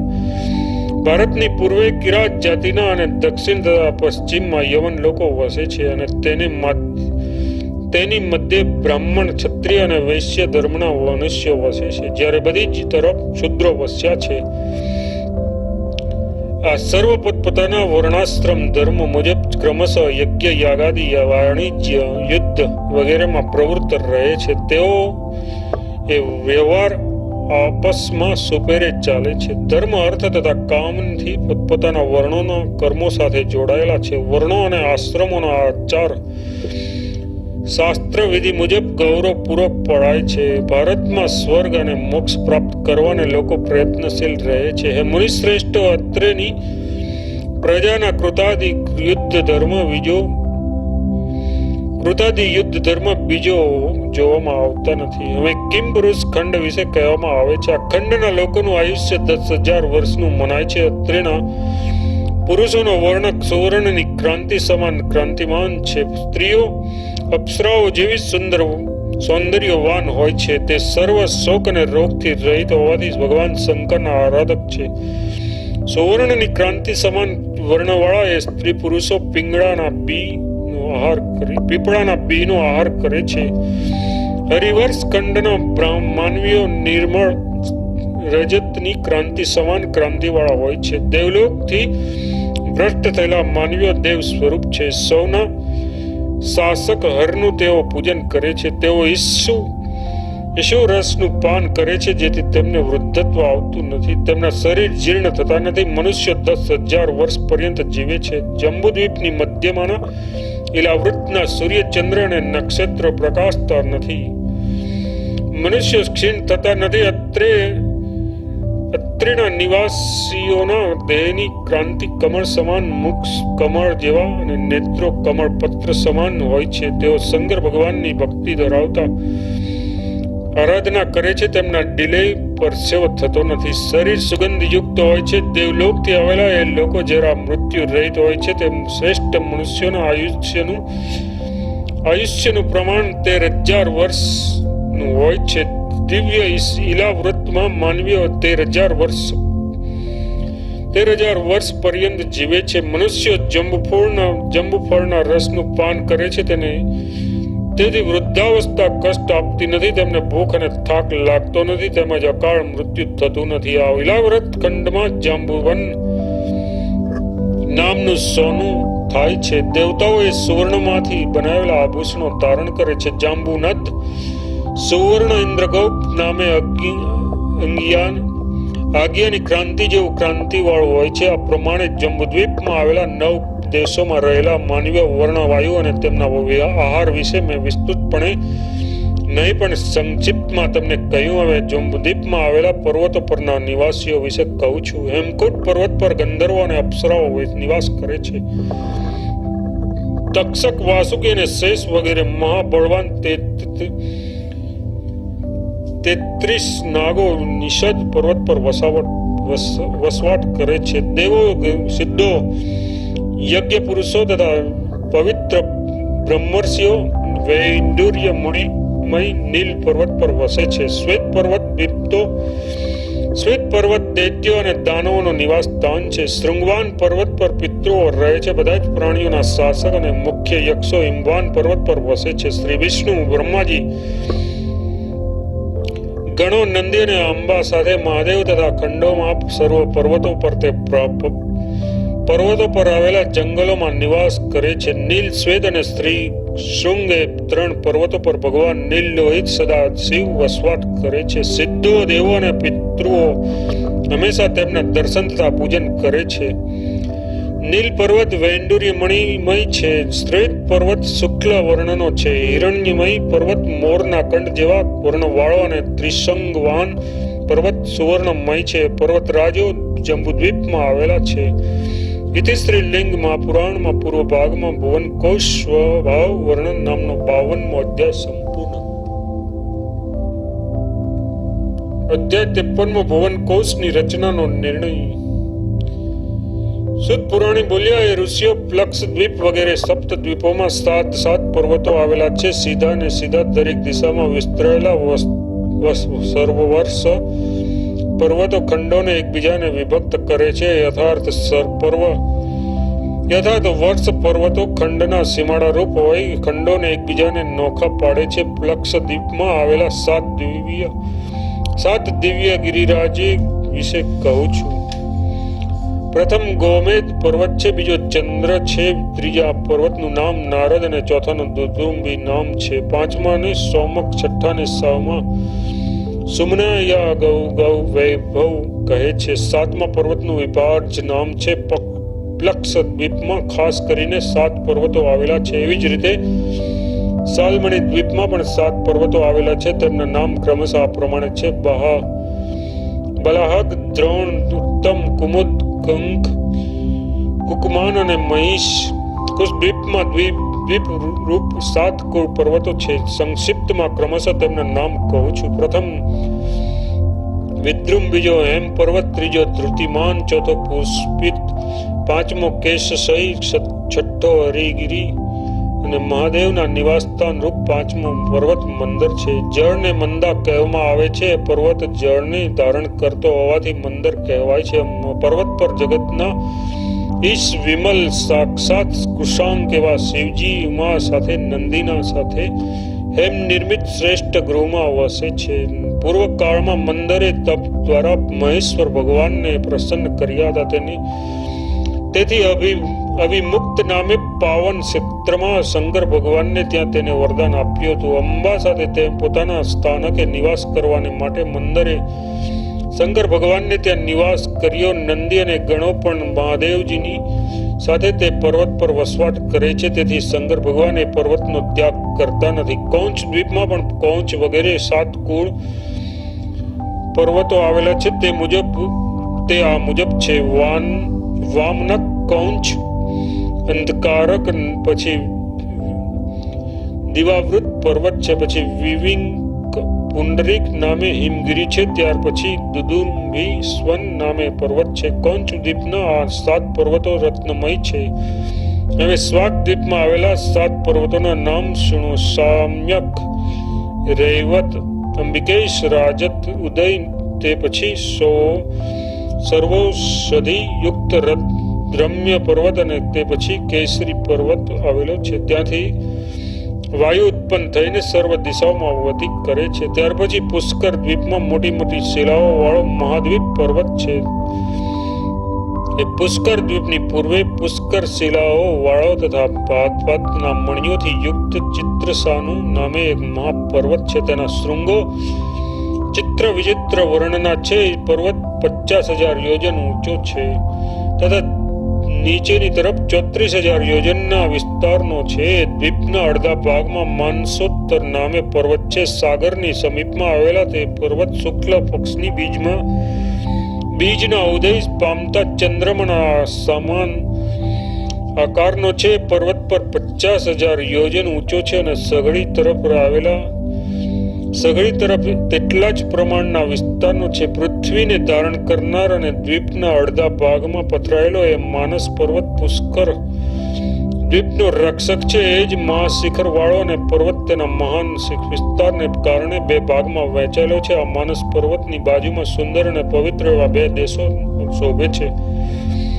માનસ પર્વતની એક તરફ મહાવિદ ખંડ તથા બીજી બાજુ ઘાતકી ખંડ અથવા એ નામનો દેશ છે. પુષ્કર દ્વીપ સ્વાદિષ્ટ જળવાળા સાગરથી ઘેરાયેલો છે. બધી તરફથી સાગરનો વિસ્તાર તે દ્વીપ જેટલો છે. આ મુજબ દ્વીપો પણ 7 નગરોથી ઘેરાયેલા છે. દ્વીપ પાસે આવેલો સ્વાદુદક પર્વ સમુદ્ર અને 7મો સાગર છે. પુષ્કર દ્વીપને વીંટળાઈને આ સાગર રહેલો છે. તેની બીજી તરફ અંધારું અને વિશ્વની વચ્ચે એક કલ્પિત લોકાલોક પર્વત છે. તેનાથી આગળ એના જ પ્રમાણ જેટલા પ્રકાશવાળી કાંચન વર્ણની ભૂમિ છે. તે એક મોટો શિલાખંડ હોય તેમ લાગે છે. તેના પછી એક મર્યાદા પર્વત છે અને એને પ્રકાશ અને સપ્રકાશ રૂપ લોકોલોક પર્વત કહેવાય છે. થોડે સુધી દેખાઈને તેના વિશાળ વિસ્તારને કારણે દેખાતો બંધ થતો એવા લોકાલોક યથાર્થ દ્રશ્યાદ્રશ્ય ગિરિના પ્રમાણ જેવડું પ્રમાણ આ પૃથ્વીનું છે. ગિરિની ઊંચાઈ 10,000 યોજન છે. લોકાલોક મહાગિરિનો વિસ્તાર પણ તેટલો જ છે. પર્વતની એક ભાગમાં જ સૂર્યપ્રકાશ પડે છે, ત્યારે એના બીજા પાછળના ભાગમાં તો નિત્ય અંધકાર જ છવાયેલો રહે છે. માટે એ પર્વતને લોકાલોક યા દ્રશ્યાદ્રશ્યગીરી કહેવાય છે. મુનિઓ આ પ્રમાણે ભૂલોકનો વિસ્તાર તમને સંક્ષેપમાં કહી સંભળાવ્યો. ભાનુમંડળ સુધી ભૂલોક છે. ધ્રુવ પર્યંત સ્વર્ગલોક છે. હવે વાયુ ચક્ર કહે છે. આવહ પ્રવહ અનુવહ સંવહ વિવહ પરાવહ અને પરિવહ એ 7 વાયુ ચક્ર છે. એ રીતે બલાહક યથાર્થ મેઘ, ભાનુ, ચંદ્ર, નક્ષત્ર, રાશિઓ, ગ્રહો તથા સપ્ત ઋષિઓ અને ધ્રુવ ભૂપૃષ્ઠથી 15,000 યોજન ઊંચે છે. ભાનુમંડળ પૃથ્વી તળથી 11 લાખ યોજન ઊંચે છે. ધ્રુવ મંડળથી સૂર્યનો રથ 16,000 યોજન ઉપર છે. ભૂતળથી મેરુ પર્વત 84,000 યોજન ઊંચાઈનો છે. ધ્રુવલોકથી 1 કરોડ યોજન ઊંચે મહરલોક છે. મહલોકથી 2 કરોડ યોજન પર જનલોક છે અને જનલોકથી તપોલોક 4 કરોડ યોજન ઉપર આવેલ છે. તપોલોક યથાર્થ પ્રજાપત્ય લોકથી 6 કરોડ યોજન ઊંચે બ્રહ્મલોક છે. હે ઋષિઓ, આ 7 પવિત્ર લોક બ્રહ્માંડમાં રહેલા છે. અહમથી પ્રાપ્ત થતા તથા અવિદ્યાનો અંત થાય ત્યારે અંત પામતા એવા 28 જાતના નરક 7 પાતાળોની નીચેના ભાગમાં આવેલા છે. પોતપોતાના કર્મ મુજબ પાપીઓને રૌરવથી માંડીને અવિચી સુધીના નરકોમાં કષ્ટ આપવામાં આવે છે. દરેક નરકના વળી 5 વિભાગ છે. અંડની ઉત્પત્તિ પહેલા કહેવાય ગયેલી છે. હિરણ્ય ગર્ભની ઉત્પત્તિના પ્રસંગથી અંડના આવરણ પણ કહેવામાં આવ્યા છે. એવા અંડ યથાર્થ બ્રહ્માંડોના હજારો પ્રકાર છે. સર્વ બ્રહ્માંડોમાં 14 ભુવનો છે. તેમાં પરમાત્મા તત્વ સર્વત્ર વ્યાપ્ત રહેલ છે. હે દ્વિજ શ્રેષ્ઠો, દરેક બ્રહ્માંડનું નિમિત્ત કારણ મહેશ્વર છે. અંડની અંદર, અંડની બહાર, અંડના આવરણોમાં, અવિદ્યાના અંતમાં અને યથાર્થ જ્ઞાનમાં મહાદેવજી તેમના 8 સ્વરૂપોથી રહેલ છે. અષ્ટમૂર્તિ શિવજી ગૃહસ્થ છે. દુષ્ટ ગ્રહોના સંહારક છે. પણ પરબ્રહ્મ રૂપ હોવાથી દેવ રહિત છે. તેમ છતાં આશ્ચર્ય તો એ છે કે અખિલ બ્રહ્માંડના દેહરૂપ છે. એ ગૃહસ્થ શંકરની દિવ્ય પ્રકૃતિ ગૃહિણી છે. મહત વગેરે તત્વો તેમની પ્રજા છે. દેહાભિમાની યથાર્થ દેહને આત્મા માનનારા સઘળા પશુઓ તેમના સેવકો છે. શંકર ભગવાન વગેરે આદિ અને અંતથી રહિત છે. અનંત છે. પુરુષ છે. પ્રકૃતિ રૂપ છે. પ્રધાન વગેરે સાત તથા મન, ચિત્ત, બુદ્ધિ, અહમ એ 4 મળીને 11 તત્વ રૂપ તથા શબ્દ વગેરે 5 ગુણ રૂપ હોવાથી 16 અંગ વાળા છે. તે જ પ્રમાણે એ મહેશ્વર પંચભૂત, એમની શબ્દાદિ 5 તન્માત્રા, 5 કર્મેન્દ્રિયો, 5 જ્ઞાનેન્દ્રિયો તથા મન, ચિત્ત, બુદ્ધિ અને અહંકાર સહિત 24 તત્વરૂપ છે. મહેશ્વર જ પૃથ્વી, જળ, તેજ, આકાશ, વાયુ, યજમાન, સૂર્ય અને ચંદ્ર એ 8 સ્વરૂપ યથાર્થ અષ્ટતનુ કે અષ્ટમૂર્તિ રૂપ છે. મહેશ્વર ભગવાનની આજ્ઞાના બળથી જ પર્વતો, મેઘ, સાગરો, સૂર્ય, ચંદ્ર અને નક્ષત્ર ગણ, શક્ર વગેરે દેવતાઓ, ચર અને અચર તત્વો અને પૃથ્વી પોતાની સ્થિતિ કરીને રહેલા છે. શંકર ભગવાન તેમના બ્રહ્મ સ્વરૂપનો બોધ દેવતાઓને પણ મુશ્કેલીઓથી થઈ શકે છે એ જણાવવાને માટે યક્ષ રૂપથી આવિર્ભાવ પામ્યા. સ્વચિહ્નથી રહિત શિવજીને યક્ષ રૂપે જોઈને ઇન્દ્ર સહિત બધા દેવો, વાયુ, અગ્નિ આદિ અહીં આ કોણ છે આ સંદેહથી યક્ષ પાસે ગયા, પણ તે બધા યક્ષ આગળ શક્તિહીન થયા. એ ઋષિઓએ યક્ષ સમક્ષ અગ્નિ તૃણને બાળી શક્યો નહીં અને વાયુએ તૃણને હલાવવા માટે એ શક્તિમાન થયો નહીં. એ જ રીતે ઇન્દ્ર સહિત અન્ય સર્વ દેવો પણ યક્ષ સમક્ષ પોતપોતાના પ્રભાવો બતાવી શક્યા નહીં. આ પ્રમાણે સર્વ દેવો નિસ્તેજ થઈને યક્ષ પાસેથી પાછા ફર્યા. ત્યારે ઇન્દ્રને ભારે આશ્ચર્ય થયું. આથી વત્રાસુરનો દુશ્મન તથા સઘળી સમૃદ્ધિઓના હેતુરૂપ અને સઘળા દેવોના શાસક ઇન્દ્ર કુતૂહલથી પ્રેરાઈને સ્વયં સુરેશ્વર એવા યક્ષ પાસે બધા દેવો સહિત જઈને તેને પૂછવા લાગ્યો, ભલા એ તો કહો કે આવા સ્વરૂપના આપ છો કોણ? ઇન્દ્ર યક્ષને આ શબ્દો કહ્યા હતા તો યક્ષ ઇન્દ્રની સામેથી અંદર ધ્યાન થયા. ઇન્દ્રનું સર્વથી વધેલું અભિમાન તોડવું જ જોઈએ એટલા માટે યક્ષ રૂપે બ્રહ્મે પોતાની સાથે વાત કરવાની તક પણ ઇન્દ્રને આપી નહીં. તેમાં એવો હેતુ રહેલો છે કે હું ઇન્દ્ર છું એ વિચારે બધા દેવો કરતા ઇન્દ્રને વધારે અહમ છે. બ્રહ્મે જોયું કે અગ્નિ આદિને મારી સાથે વાત કરવાનો પ્રસંગ મળી શક્યો એટલા માટે હું એને મળી શક્યો નહીં એમ માનીને ઇન્દ્ર કોઈ પણ પ્રકારે તેનો અહમ છોડે એટલા માટે તેના પર કૃપા કરવાને જ બ્રહ્મરૂપ યક્ષ અંતર ધ્યાન થયા. યક્ષ તે વળી કોણ છે એવો વિચાર કરતો ઇન્દ્ર યક્ષ અંતર ધ્યાન થયા હતા ત્યાં જ ઉભો રહ્યો, પણ વાયુ ને અગ્નિની જેમ પાછો આવ્યો નહીં.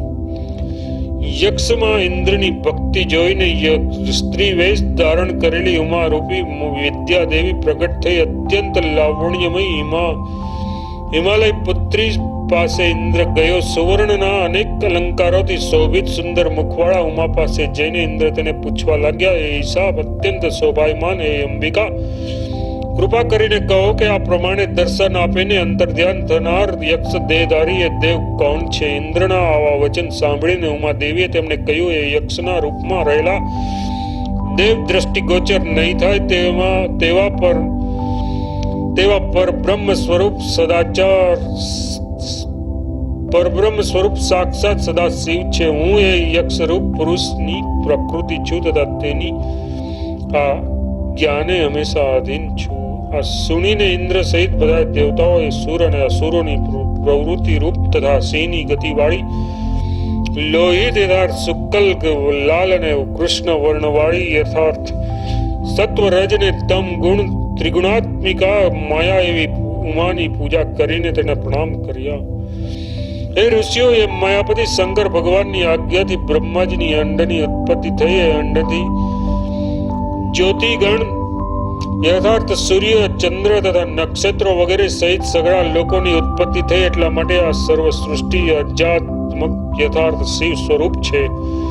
ઇતિ શ્રી લિંગ મહાપુરાણમાં પૂર્વ ભાગમાં ભુવન કોશની રચનાનો નિર્ણય નામનો અધ્યાય 53મો સંપૂર્ણ. અધ્યાય 54મો જ્યોતિષ ક્રમા સૂર્યની ગતિ આદિનું વર્ણન. સુત પુરાણી સૌનકાદી ઋષિઓને કહે છે, રાશિ નક્ષત્ર અને ગ્રહોની ગતિનું સમ્યક જ્ઞાન થવાને માટે તે ગ્રહ દેવતાઓનું સ્થાનનું નિરૂપણ કરીને બ્રહ્માંડમાં થતી નક્ષત્ર, રાશિઓ, ગ્રહો વગેરેની ગતિ હું તમને સંક્ષિપ્તમાં કહું છું. મેરુની પૂર્વમાં આવેલા માનસાચલ પર ઇન્દ્રની અમરાવતી નામે નગરી છે. દક્ષિણે સૂર્યપુત્ર યમરાજની, પશ્ચિમે વરુણની અને ઉત્તરે સોમની યથાર્થ કુબેરની મોટી મોટી નગરી આવેલી છે. એ નગરીઓમાં તે દિશાના દેવો વસે છે. ક્રમશઃ એ નગરીઓના નામ સુખા, સંયમી અને અમરાવતી તથા વિભાત છે. લોકપાલોની નગરીઓના ઉપરના ભાગમાં સૂર્યની દક્ષિણાયન અને ઉત્તરાયણની ગતિ સાંભળો.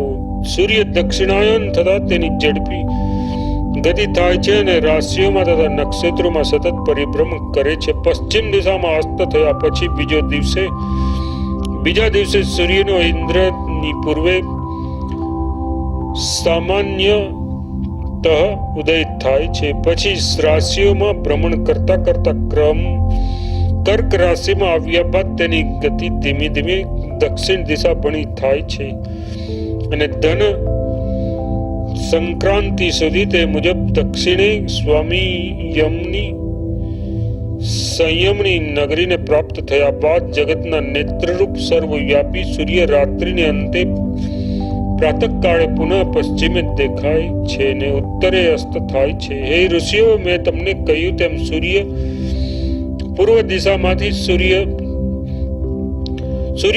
દિશામાંથી દક્ષિણ દિશામાં આવેલી યમની સંયમની નગરીને પ્રાપ્ત થયા પછી પશ્ચિમે વરુણની સુખા તથા ઉત્તરમાં કુબેરની વિવાહ નગરીમાં જાય છે. યથાર્થ સૂર્ય બધી દિશાઓમાં ગતિ કરે છે. જ્યારે અગ્નિ ખૂણામાં પરાહળ કાળ હોય છે, ત્યારે નૈઋત્ય ખૂણામાં પૂર્વાહ કાળ હોય છે, ઈશાનમાં પૂર્વ રાત્રિ હોય છે, ત્યારે વાયુ કોણમાં રાત્રિનો પાછલો ભાગ હોય છે. આ પ્રમાણે જ્યારે સૂર્ય ગગનમાં ગતિ કરે છે ત્યારે પૃથ્વી પર તે એક મુહૂર્તમાં 30 અંશની ગતિ કરે છે. એ ગતિ મુજબ પૃથ્વી પર સૂર્યનું દક્ષિણાયન થાય છે, ત્યારે ગગનમાં પણ તે દક્ષિણ વળી ગતિ કરે છે. એ જ રીતે 180 મંડળોની અંદર ઉત્તરાયણ તથા દક્ષિણાયનમાં સૂર્ય હરરોજ પોતાની ગતિ કરે છે. કુંભારના ચક્રની જેમ દક્ષિણાયનમાં સૂર્ય દક્ષિણ દિશામાં શીઘ્ર ગમન કરે છે. દક્ષિણાયનમાં 12 મુહૂર્ત કળામાં વિશાળ પૃથ્વી પર એક દિવસમાં ગતિ કરે છે અને દરરોજ નક્ષત્રોમાં 6.5 મુહૂર્તમાં ફરે છે. ઉત્તરાયણમાં સૂર્ય મંદ ગતિએ ફરે છે. ઉત્તરાયણમાં સૂર્ય મંદ ગતિમાં ફરતો હોય દીર્ઘકાળ પર્યંત પૃથ્વી પર ગતિ કરે છે. આ 12 આદિત્યો, મુનિઓ, ગંધર્વો, અપ્સરાઓ, રાક્ષસો, સર્પો અને શ્રી વિષ્ણુએ ભાનુના રથને ધારણ કરેલો છે.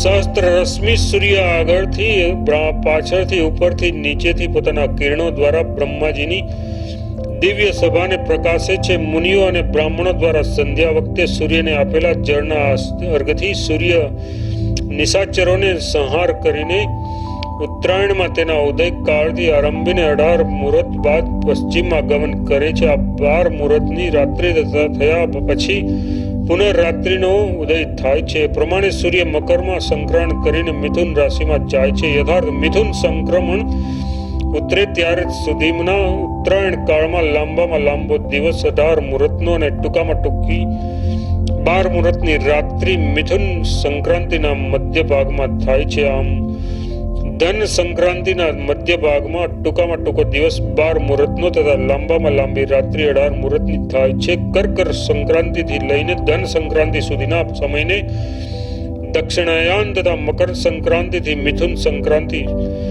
પૂરી થતા સુધીમાં સમયને ઉત્તરાયણ કહેવાય છે. આ પ્રમાણે 30 મુહૂર્તનો એક અહોરાત્ર થાય છે. કુંભારનો ચાક ફરતો હોય ત્યારે તેના મધ્ય ભાગ યથાર્થ નાભીમાં માટીના પિંડની જેમ રહેલા ધ્રુવની ચોતરફ ઘૂમતા ગ્રહોની સાથે ધ્રુવ પોતાની ધરી પર સ્થિર રહીને મૃત પિંડની માફક ફર્યા કરે છે. પોતાના સ્થાનનો ત્યાગ કરતો નથી. કુલાચલ ચક્રની નાભીની પેઢે પોતાના નિશ્ચિત સ્થાને રહે છે. શ્રી વિષ્ણુ ભગવાનની કૃપાથી ઉત્તાનપાદને તેના પિતાના હેતુથી હંમેશા ધ્રુવત્વ અર્થાત નિશ્ચળ સ્થળ પ્રાપ્ત થયું છે. ધ્રુવ સ્થાન યથાર્થ ગ્રહોના મધ્ય ભાગમાં વાયુ સાથે રહેલો ધ્રુવ તેના કિરણો દ્વારા બધી જ તરફની જળનું આકર્ષણ કરે છે અને જળ ચંદ્રમાં એકઠું થઈને ધીરે ધીરે વરસાદમાં વરસે છે. વાદળામાં રહેલા જળને પવનોનો ઝપાટો લાગતા એ જળ પૃથ્વી પર વરસે છે. આમ થવાથી સમગ્ર વિશ્વ ચૈતન્ય પામીને દીપ્તિમાન થાય છે. આ બધી જ ક્રિયામાં મૂળમાં સૂર્ય છે અને તેથી જ પ્રવૃત્તિથી વિશ્વ દીપ્તિમાન થયું હોવાથી સૂર્યને ભાસ્કર કહેવામાં આવે છે. જળનો નાશ થતો નથી, પણ એ ઉદ્વ અને અધોલોકમાં જાય છે. બધા જ પ્રાણીઓના હિતમાં ભૂલોક પૂર્વલોક તથા સ્વલોકમાં શંકર ભગવાનને એની ગતિનું નિર્માણ કર્યું છે. જળ એ જ પ્રાણ છે અને એ જ જીવન છે. જળ વિશ્વના પ્રાણ છે. વધુ શું કહું, કહેવાનું તો એ જ છે કે સર્વ ભુવનો, પ્રાણીઓ અને ચર અને અચરજ આ વિશ્વ જળરૂપ પરમેશ્વર ભગવાન શંકરને આધીન હોવાથી તેમના આધિપત્યમાં રહેલા છે. જળના અધિપતિ દેવતાને બહુ કહેવામાં આવે છે. આ વિશ્વ અથવા જે કાંઈ અદ્ભુત છે તે સઘળું જળમય છે.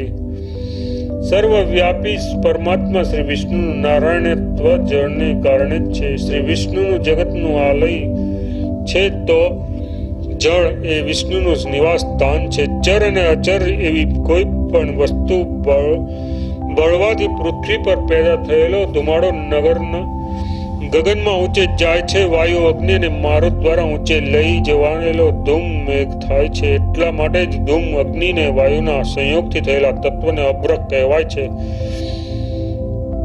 આપ એટલે જળ, ભ્રમણ કહે એટલે વરસવો, એ અભ્ર યા મેઘ કહેવાય. તેના અધિપતિ ઇન્દ્ર છે. ઋષિઓએ કરેલા યજ્ઞના ધુમાડાથી તથા દાવાગ્નિના ધુમાડાથી પેદા થતા મેઘ, અભ્ર યા વાદળ જળની વૃષ્ટિ દ્વારા હંમેશા વિશ્વનું કલ્યાણ કરે છે. મૂળદુ બાળવાથી તથા ધુમાડાથી થયેલ વાદળ અશુભ કરે છે. એ ઋષિઓ અવિચાર કર્મના અગ્નિના ધુમાડાથી થયેલા વાદળ પ્રાણીઓનો નાશ કરે છે. આમ વિવિધ જાતના ધુમાડાથી થતા વાદળ દુનિયાનું હિત અને અહિત કરે છે. તેથી અભિચાર કર્મના અગ્નિને જળ વગેરેથી શાંત કરવું. અભિચારક કર્મના અગ્નિથી પેદા થતા ધુમાડાને જો શાંત નહીં કરવામાં આવે તો તેમનાથી બનતા વાદળા વિનાશ કરે છે.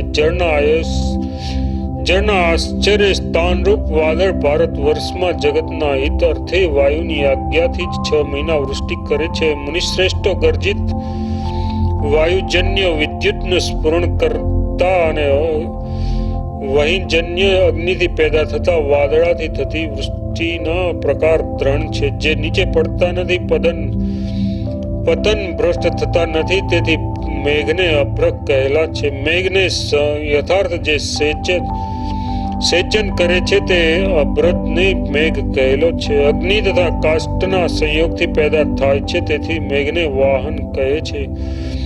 પક્ષવાળા હોય ને પક્ષ અથવા પક્ષ જ કહેવાય. બ્રહ્માજી વિહિંચના ઈશ્વાસનમાં વાયુથી પેદા થાય છે ને તેથી મેઘને વહિંચ કહે છે. આમ મેઘોની વિવિધ 3 જાતની ઉત્પત્તિ છે. ઘી અથવા આજ્ય તથા કાષ્ટના સંયોગથી પેદા થયેલા અગ્નિધૂમથી થતા મેઘો આજ્ય કહેવાય છે. તે જ વાહન મેઘ છે. બીજા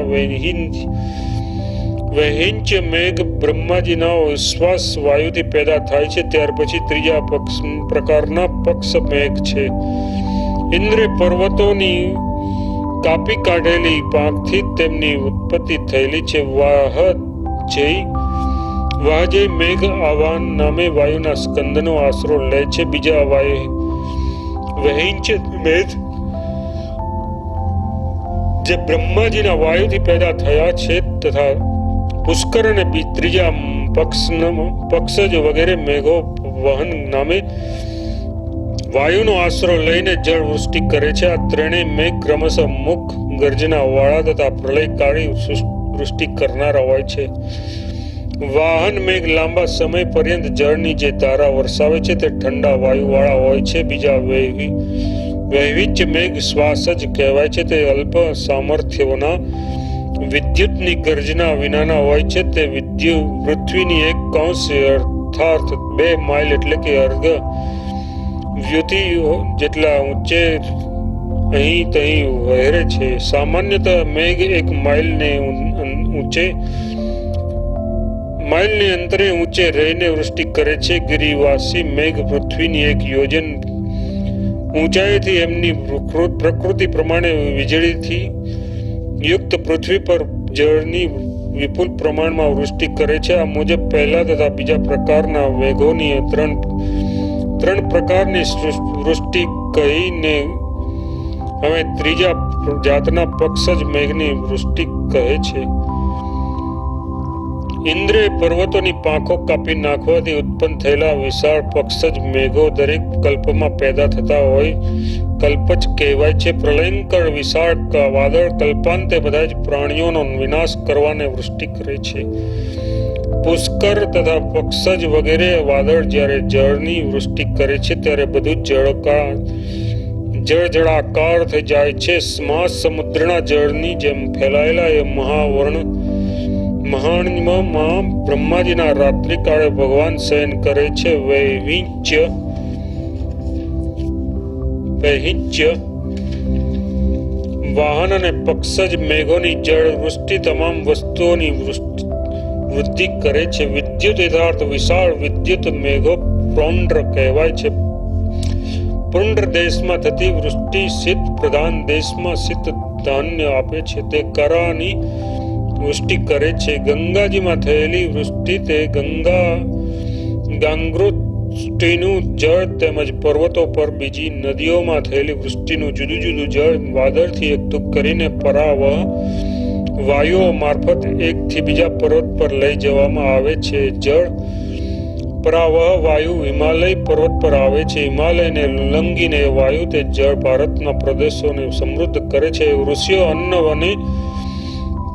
અન્ન અને ઘાસ એ બે જાતની સસ્યથી વૃષ્ટિ થવાને માટે થતી વૃષ્ટિઓમાં બે પ્રકાર મેં તમને આજે સંક્ષિપ્તમાં કહી. અમારી સમજ મુજબ અમે આદિત્ય તેજ ઓજ અને બળના સ્વરૂપ વિશે કહું છું. જગતના નેત્રરૂપ સર્વવ્યાપી મહાતેજસ્વી ભાસ્કર યથાર્થ સૂર્ય વૃષ્ટિના સર્જક છે. દ્વિજ શ્રેષ્ઠો જળની વૃષ્ટિ કરનારા પ્રત્યક્ષ દેવતા તે સદાશિવ યથાર્થ ઈશાન છે. વિપ્રો સદાશિવ સ્વયં તેજ ઓજ બળ તથા યશ છે. મન શ્રોત્ર ચક્ષુ આત્મા મૃત્યુ મન્યુ વિદિશાઓ દિશાઓ સત્ય રથ વાયુ ગ્રહો નક્ષત્રો આકાશ હરિ લોકપાલ રુદ્ર અને બ્રહ્માજી એ સર્વ મહેશ્વરના પ્રત્યક્ષ સ્વરૂપો છે. સહસ્ત્ર રશ્મિઓ વાળા આદિત્ય એ અષ્ટ હસ્ત તથા મંગળરૂપ ત્રિનેત્ર વાળા અર્ઘ નારીશ્વર શરીર ધારણ કરનારા દેવાધિપતિ સાક્ષાત સદાશિવ છે. ઋષિઓ તેમની જ કૃપાથી અનેક પ્રકારે વૃષ્ટિ થાય છે. લીધા કરતા સહસ્ત્ર ગણું આપવાને માટે સૂર્ય પોતાના કિરણો દ્વારા જળ લે છે. સૂર્યની દ્રષ્ટિએ જળનો નાશ યા વૃદ્ધિ થતા નથી. સૂર્યની દ્રષ્ટિએ જળનો નાશ યા વૃદ્ધિ થતા નથી. ધ્રુવથી ફેંકાયેલો વાયુ સૃષ્ટિને તેની સાથે સૂર્યમંડળમાં લઈ જાય છે. વૃષ્ટિ સૂર્ય ગ્રહમાંથી નીકળીને સમસ્ત નક્ષત્ર મંડળ યથાર્થ ચંદ્રમંડળમાં પ્રવેશે છે. ચંદ્રમાં પ્રવેશ્યા બાદ તેઓ સ્ત્રાવ થાય છે. વૃષ્ટિનું સ્ત્રવણ સમાપ્ત થયા બાદ ધ્રુવથી ફેંકાઈને સૂર્યમાં પ્રવેશે છે. શ્રી લિંગ મહાપુરાણમાં પૂર્વ ભાગમાં જ્યોતિષમાં સૂર્યની ગતિ આદિનું કથન નામનો અધ્યાય 54 સંપૂર્ણ. અધ્યાય 55 સૂર્યના રથનો નિર્ણય. સુત પુરાણે સૂર્ય નારાયણના રથનું વર્ણન કરતા સૌનકાદિક ઋષિઓને કહે છે, હું સૂર્યના રથનું, ચંદ્રને અને અન્ય ગ્રહોના રથનું તેમજ સૂર્ય નારાયણની ગતિનું સંક્ષિપ્તમાં વર્ણન કરું છું. એ ઋષિઓ બ્રહ્માજીએ સંવત્સરો રૂપી અવયવો સહિત સૂર્યના રથનું હેતુસર નિર્માણ કર્યું છે. સુવર્ણના બનેલા તેમના રથના ચક્ર ભાગમાં 3 નાભી છે, 5 આરા છે. એમાં સઘળા દેવોનો વાસ છે. તેની લંબાઈ 9000 યોજનની છે અને તેની બેઠક તથા ઘુસરીની મધ્ય આવેલા ઈશા દંડ 2 ગણા વિસ્તારના છે. તેને અંતરિક્ષમાં ગમન કરનારા ઉષ્ણી બૃહતિ ગાયત્રી અનુષ્ટુપ ત્રિષ્ટુપ જગતી ને પંક્તિ છંદરૂપ વેદમય હરિવર્ણના સપ્ત અશ્વ જોડાયેલા છે. રથનો અક્ષભાગ ધરી સાથે જોડાયેલો છે. સપ્ત અશ્વ તથા એક પૈડાથી યુક્ત રથ આકાશમાં ભ્રમણ કરે છે. અક્ષ સાથે જોડાયેલી ધરીને આધારે એક ચક્રવાળા રથનું પૈડું ફરે છે અને ધરી પોતાના સ્થાન પર રહીને અક્ષ સાથે ફરતી રહે છે. ધરા દ્વારા પ્રેરણા પામતો અક્ષ એક ચક્ર સાથે ઘૂમતો રહે છે. સૂર્ય નારાયણના રથને એક પૈડું છે, તેનો સારથી અરુણ છે. આવા રથમાં બેસનાર હિરણ્ય સમાન વર્ણના ચતુર્ભુજ વાળા, બે હાથમાં કમળ અને બીજા બે હાથમાં વરને આભરણ અભયને ધારણ કરનારા કાળચક્રના નિયામક એવા સૂર્યનારાયણનું સ્વરૂપ બ્રાહ્મણ ગ્રંથોમાં તથા વેદમાં વર્ણવવામાં આવેલું છે. દરેક પ્રાણીને જાણનારા સૂર્ય ભગવાન સમગ્ર વિશ્વને નિહાળી શકે છે. તે માટે ઊંચે આકાશમાં અશ્વ તેમનું વહન કરે છે. સૂર્યદેવને તેની ધરી પર ફરતા 24 કે 25 દિવસ લાગે છે, એટલે પૃથ્વીને પોતાની ધરી પર ફરવા માટે 24 કલાક થાય છે. એ સ્વ કિરણોથી ગ્રહો, નક્ષત્રો અને તારાઓને પ્રેરણા આપે છે. રથની ધુરા તથા અક્ષ સાથે જોતરાયેલા રસ્વવાળો સૂર્યદેવનો રથ ધ્રુવ માર્ગે ભ્રમણ કરે છે. સૂર્યના રથની જમણી તરફ ધ્રુવની નિયમમાં રહેલા ચક્રને અને લગામોને અશ્વને અરુણ સારથી સંયમમાં રાખીને રથને ધરી પર ચલાવે છે.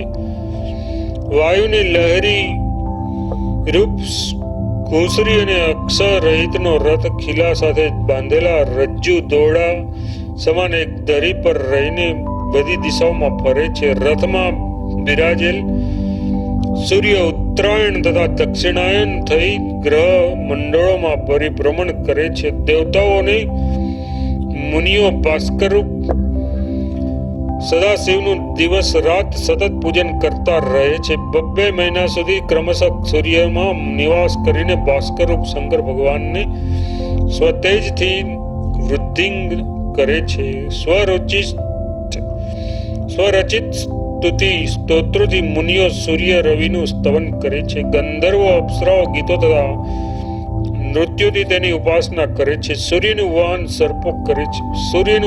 સર્પો કરે છે અને યાતુદાન યથાર્થ રાક્ષસો તેમને અનુસરે છે. વાલખિલ્ય વગેરે મુનિઓ રવિને ચોતરફ રહીને ઉદિત થવાના માર્ગથી યથાર્થ ઉદય કાળથી આરંભીને અસ્તાચલ તરફ લઈ જાય છે. સૂર્ય અર્થાત દિવાકરમાં એ સર્વ 2 મહિના નિવાસ કરે છે. શુક્ર શુચિ નભ નભક્ષ્ય મધુ માધવ ઈશુ સહ ઉર્જ સહસ્ત તપ અને તપસ્ય ચૈત્રથી લઈને ક્રમશઃ ફાલ્ગુન મહિના સુધીના 12 મહિનાનું મનુષ્યનું 1 વર્ષ થાય છે.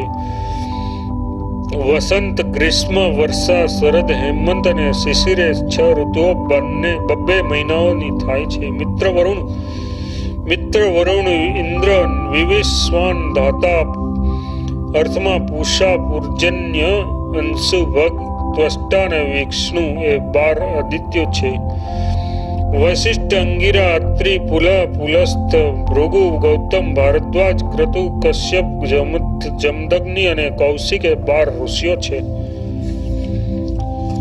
તક્ષક, નાગ, એલાપત્ર, કંકર્ણિકર, વાસુકી, એરાવત, શંખપાલ, મહાપદ્મ, ધનંજય, કંબલ, કંકોટક, અશ્વતર એ 12 સર્પો છે. વિશ્વાવસુ, હાહા, હુહુ, નારદ, દ્રુમૃ, સુરુચિ, ઉગ્રસેન, પરાવસુ, ચિત્રસેન, ધૃતરાષ્ટ્ર, પૂર્ણાયુ અને સૂર્યવર્ચા એ ગંધર્વો છે. મેનકા, સહજન્યા, પ્રમલોચા, પુંજીસ્થલા, કુતસ્થલા, સ્તુતાચી, અનુમલોચા, પૂર્વચિત્તી, વિશ્વાચી, ઉર્વશી, રંભા, તિલોત્તમા એ 12 અપ્સરાઓ છે. સુબાહુ, રથસ્વન, વરુણ, રથચિત્ર, રથોજા, રથકૃત, તાદસ્ય, અરિષ્ટ, નેમિ, સેનજીત, સુસેન, સતજીત એ 12 યક્ષો છે. પૌરુષેય, સર્પ, વધ, પ્રેહેતી, વેહી, વાત, આપ, વ્યાઘ્ર, દિવાકર, વિદ્યુત, યજ્ઞોપેત અને બ્રહ્મોપેત એ રક્ષો છે. આ બધા દેવો ક્રમશઃ સૂર્યમાં વસે છે. 12 ની સંખ્યાના એ 7 ગણો સ્વસ્થાનના અહંકારી દેવતાઓ છે. શ્રી વિષ્ણુની દાતા સુધી 12 આદિત્ય દેવો છે. આ દેવો ભાસ્કરને પોતાની ક્રાંતિથી પ્રકાશિત કરે છે.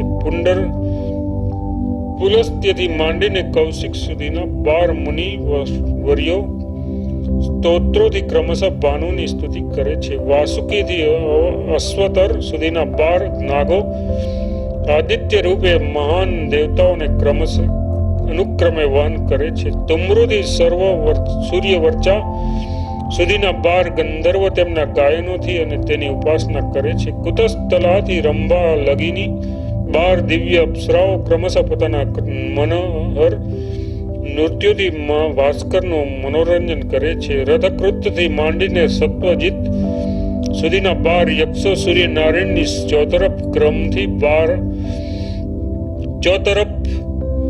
ક્રમથી બાણ ધારણ કરીને રહે છે.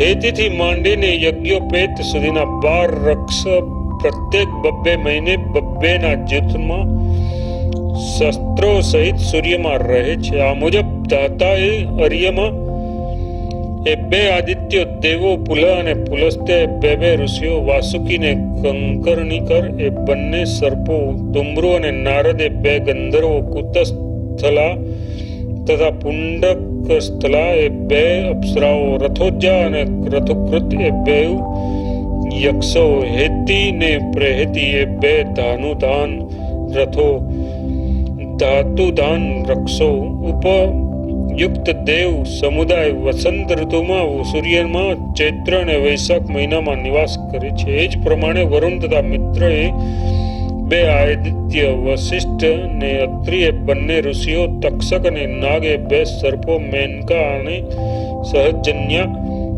એ 2 અપ્સરાઓ, હાહા તથા હુ એ 2 ગંધર્વો, રથચિત્ર અને સુબાહુ એ 2 યક્ષો, પરુષય તથા વધ એ બંને રક્ષો ગ્રીષ્મમાં જ્યેષ્ઠ અને અષાઢ મહિનામાં સૂર્યમાં વસવાટ કરે છે. એ જ પ્રમાણે ઇન્દ્ર ને વિવસ્વાન એ 2 આદિત્યો, અંગીરા તથા ભૃગુ ઋષિઓ, શંખપાલ અને એલાપત્ર નામના 2 સર્પો, ઉગ્રસેન અને વિશ્વાવસુ ગંધર્વો, રથસ્વન ને વરુણ યક્ષો, પ્રમલોચા અને અનુલોચા અપ્સરાઓ, વ્યાઘ્ર અને સર્પો એ બંને યાતુધાન રક્ષો, વર્ષા ઋતુમાં શ્રાવણ અને ભાદ્રપદ મહિનામાં સૂર્યમાં નિવાસ કરે છે. પૂષા અને પૂર્જન્ય નામના આદિત્યો, ગૌતમ અને ભારદ્વાજ ઋષિઓ, ધનંજય અને ઐરાવત 2 સર્પો, પરાવસુ અને સુરુચિ ગંધર્વો, વિશ્વાચી અને ધૃતાજી અપ્સરાઓ, સુરસેન તથા સેનજીત નામના યક્ષો, વાત અને આપ નામના રક્ષો, શરદ ઋતુમાં આવતા અશ્વિન અને કાર્તક મહિનામાં ભાસ્કરમાં નિવાસ કરે છે. હેમંત ઋતુમાં માક્ષરશીષ તથા પોષ મહિનામાં ભગ એ અંશુ નામના આદિત્યો, ક્રતુઓ તથા કશ્યપ ઋષિઓ, કર્ણોત્તક અને મહાપદ્મ નામના સર્પો, ઉણાપુ તથા વિશ્ચિત્રસેન ગંધર્વો, પૂર્વચિત્ત ને ઉર્વશી અપ્સરાઓ, અરિષ્ટ નેમિ અને તાક્ષ નામે યક્ષો, દિવાકર ને વિદ્યુત નામે રક્ષો સૂર્યનારાયણમાં નિવાસ કરે છે. એ જ પ્રમાણે શિશિર ઋતુમાં માધ્ય અને ફાલ્ગુન મહિનામાં અત્રે જણાવેલ દેવતાઓ સૂર્યમાં નિવાસ કરે છે. વિષ્ણુ તથા ત્વષ્ટા નામના આદિત્યો,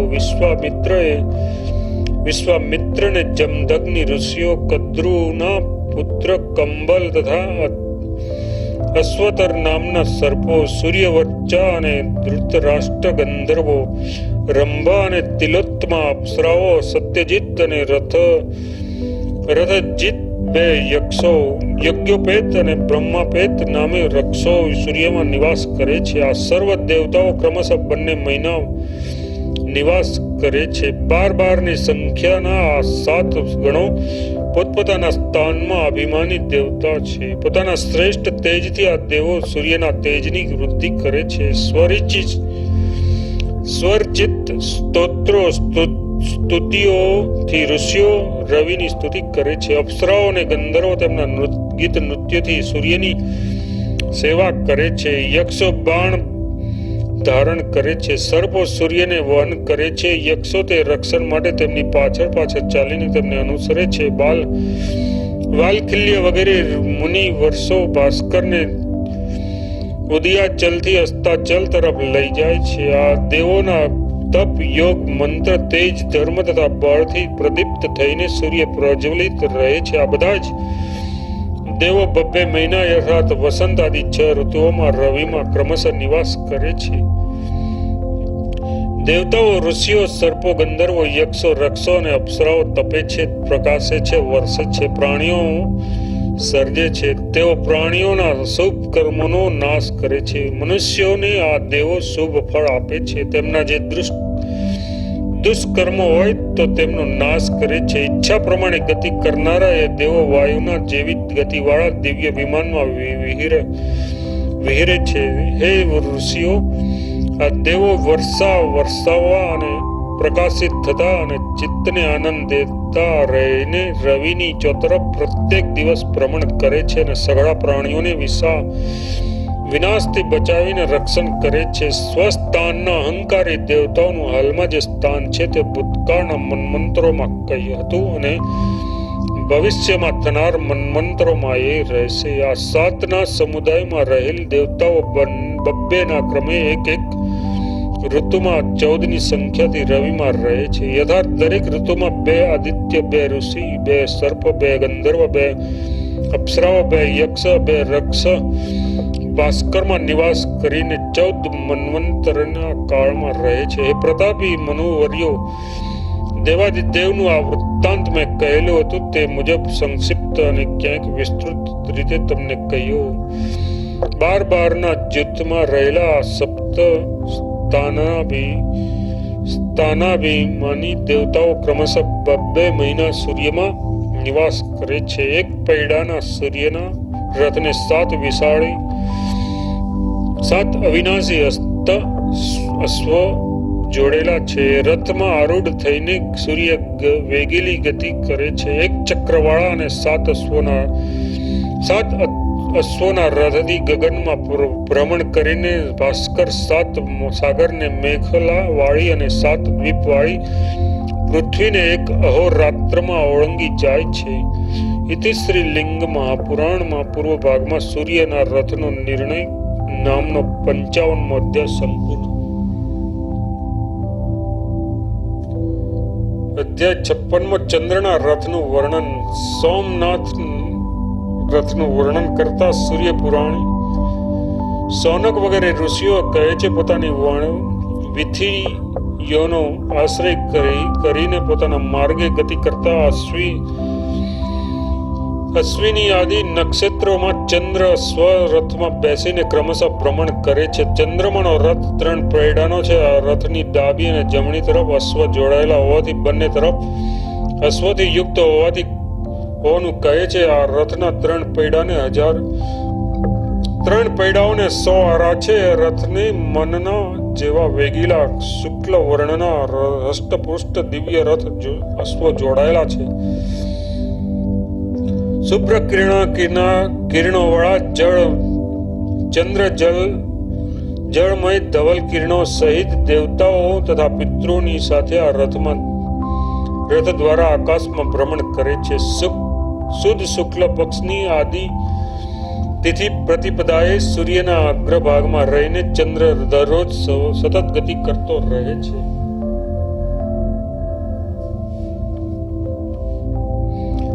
શુક્લ સુદ પક્ષને અંતે તે પૂર્ણ થાય છે. એ સૂર્યમંડળનો પૃથ્વીનો ઉપગ્રહ છે. બધા જ નક્ષત્રોમાંથી ચંદ્રની એક પરિક્રમા થવાને અંદાજે 27 દિવસ 19 ઘડી લાગે છે. કદીક વધઘટ થાય છે. ચંદ્ર પૃથ્વીની આજુબાજુ ફરે છે, તેથી તે પૃથ્વીનો ઉપગ્રહ છે. ચંદ્રને પ્રકાશ સૂરજ આપે છે. ચંદ્રના પ્રકાશિત ભાગમાંનો જેટલો ભાગ પૃથ્વી ભણી હોય છે તેટલો જ પ્રકાશ દેખાય છે. ચંદ્ર પૃથ્વીની આસપાસ ફરતા ફરતા સૂર્યને પૃથ્વી એમ બંનેની મધ્યમાં આવે છે. તે વખતે તેનો અડધો પ્રકાશિત ભાગ સૂર્ય ભણી હોય છે. તે વેળા આપણે ત્યાં પૃથ્વી પર અમાવસ્યા થાય છે. અમાવસ્યા પછી પાછો ચંદ્ર પૂર્વ ભણી જવા માંડે છે. ત્યારે તેનો પ્રકાશિત ભાગ આપણા ભણી હોય છે. પૂનમને દિવસે સૂર્ય તથા ચંદ્ર પૂર્ણ દેખાય છે. ત્યાર પછી તે પાછો પૂર્વમાં જાય છે. તેમ તેમ તેનું પ્રતિબિંબ પશ્ચિમ ભણીથી ક્રમશઃ વધુ ને વધુ અપ્રકાશિત દેખાવા માંડે છે. મુજબ ચંદ્રની કળામાં વધઘટ થાય છે. ચંદ્ર પૃથ્વીની આજુબાજુ ફરતો હોવા છતાં જ સૂર્યની આજુબાજુ ઘૂમે છે. એટલે આ વખતમાં પૃથ્વી થોડી જ આગળ જાય છે. તેથી ચંદ્રને પૃથ્વીની પ્રદક્ષિણા કરતા સુમારે 29 દિવસ લાગે છે. પૃથ્વીની આજુબાજુ ચંદ્ર એટલા વખતમાં ફરે છે. તેટલા વખતમાં ચંદ્ર પોતાની ધરીથી આજુબાજુ એક પ્રદક્ષિણા કરે છે. એટલા માટે ચંદ્રનો માત્ર અડધો ભાગ નિત્ય દેખાય છે. બાકીનો અડધો ભાગ લેશ માત્ર દેખાતો નથી. આપણો પિતૃગણ ચંદ્ર પર રહે છે. એ જ કારણથી માનવીઓના 15 દિવસ તે પિતૃલોકનો એક દિવસ ગણાય છે. પૃથ્વી પર 24 કલાકનો અહોરાત્ર થાય છે. આનાથી 29 ગણો અહોરાત્ર ચંદ્ર પર થાય છે. કેમ કે ચંદ્રમાને ધરીની આજુબાજુ ઘૂમતા 29 દિવસ લાગે છે. તેથી પૃથ્વી પરના સુમારોથી ગણાતા આપણા 14 દિવસ જેટલો ચંદ્રનો એક દિવસ ને તેટલી જ રાત હોય છે. એ જ કારણે માનવીઓના 15 દિવસ તે પિતૃનો એક દિવસ ગણાય છે. ચંદ્રમાં જીવ છે અને સૂર્ય શંકર છે. ચંદ્રમાં જીવ છે અને સૂર્ય શંકર છે. 15 કળાથી સૂર્યમાં પૃથક ભ્રમણ કરે છે. 16મી કળાથી અમાવસ્યાનો સૂર્ય સાથે વાસ કરે છે. ચંદ્રમાની વૃદ્ધિ ને હાસ ચંદ્રની કળાઓનો છે, પરંતુ ચંદ્રનો પોતાનો નથી. ચંદ્રમંડળ જળમય છે ને સૂર્યમંડળ તેજોમય છે. બંને જ્યારે એક જ નક્ષત્રમાં હોય ત્યારે ચંદ્ર દેખાતો નથી. કેમ કે સમ પ્રદેશમાં આવેલા સૂર્યમંડળનું ચક્ષુને વ્યવધાન થાય છે. તે તિથિ અમાસ કહેવાય છે. તે પછી 60 ઘડીએ ચંદ્ર બીજા નક્ષત્રમાં જાય છે. સૂર્યનારાયણ 13 દિવસે બીજા નક્ષત્રમાં જાય છે. એ કારણે પ્રતિપદાથી માંડીને વિષમ રીતે રહેલા સૂર્યમંડળનો 15મો ભાગ ચંદ્રમાના જળમય મંડળમાં પ્રતિબિંબિત થયેલ જોવાય છે. તેને કળા કહે છે. આ રીતે થતા 15મે દિવસે સૂર્ય અને ચંદ્ર વચ્ચે 13 નક્ષત્રનું અંતર પડે છે. તેથી 27 નક્ષત્રોના રાશિ ચક્રની મધ્યે સામસામા સૂર્ય ચંદ્ર આવે છે. તે વખતે પૃથ્વીની છાયામાં ચિહ્નવાળું સંપૂર્ણ પ્રતિબિંબ ચંદ્રમંડળમાં જણાય છે. તે તિથિ પૂનમ કહેવાય છે. મહિનાના 15 દિવસ પૂર્ણિમાએ પૂરા થયા બાદ અમાવસ્યા સુધી દેવતાઓએ નિત્ય કરેલું સોમપાન સુષુમ્ના કિરણથી ક્રમિક રીતે પૂર્ણ કરીને સૂર્યચંદ્રની કળાને વૃદ્ધિંગત કરે છે. ત્યારબાદ કૃષ્ણ પક્ષમાં દ્વિતીયાથી માંડીને ચતુર્દશી સુધી સોમ સંબંધી અત્યંત મધુર અમૃતનું ઇન્દ્રાદિ દેવો, ઋષિઓ અને પિતૃઓ સાથે પૂર્ણિમાની માત્ર એક જ રાત્રે અમૃતરૂપ સોમનું સેવન કરે છે. અમૃતરૂપ સોમની કળાઓનું પાન કર્યા બાદ કૃષ્ણ પક્ષમાં ક્રમશઃ એ કળાઓ ક્ષીણ થતી જાય છે. આદિત્ય, વસુ, રુદ્ર અને અશ્વિની કુમાર વગેરે 33 દેવો અને 33 કરોડ દેવતાના પુત્ર પૌત્રો આદિ દેવો સોમરૂપ કળાઓનું સેવન કરે છે. આ પ્રમાણે અડધા મહિના પર્યંત સોમનું દરરોજ પાન કર્યા બાદ દેવો અને પિતૃઓ અમાસના દિવસે સોમમાં નિવાસ કરે છે. કલાત્મક સોમનો 15મો ભાગ અવશિષ્ટ રહેતા અમાવસ્યાના અપહરણ કાળમાં પિતૃઓને 2 ઘડી સુધી અલ્પ પ્રમાણમાં તેનું સેવન કરે છે.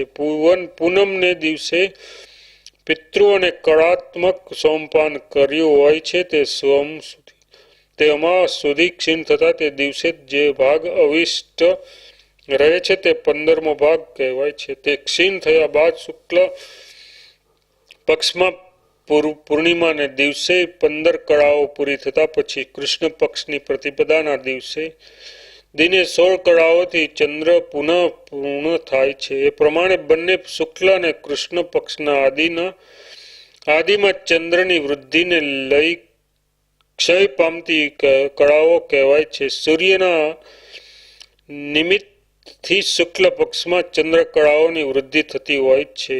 ઇતિશ્રી લિંગ મહાપુરાણમાં પૂર્વ ભાગમાં ચંદ્રના રથનું વર્ણન નામનો 56મો અધ્યાય સંપૂર્ણ.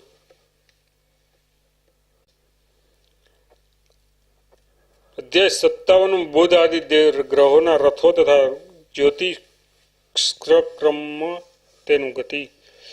સૂત પુરાણી કહે છે, બુધનો રથ તેજોમય અને રથમય છે. પીંગળા રંગના સુંદર 8 અશ્વથી તે યુક્ત છે. દૈત્યોના ગુરુ શુક્રનો રથ જુદા જુદા રંગના 10 બલિષ્ઠ અને પૃથ્વીમય રક્ષોનું યુક્ત છે.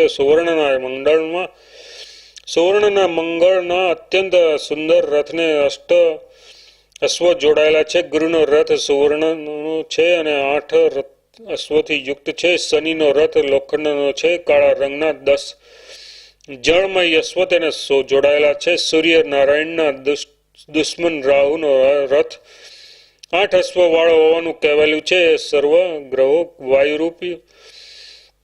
વાયુરૂપ દોરી દ્વારા ધ્રુવથી સાથે જોડાયેલા છે. ધ્રુવ થકી ભ્રમણ કરતા એ ગ્રહોના રથો પોતપોતાની ધરી પર ઘૂમતા રહે છે. તારાના પરિમાણમાં ભાસ્કરના કિરણો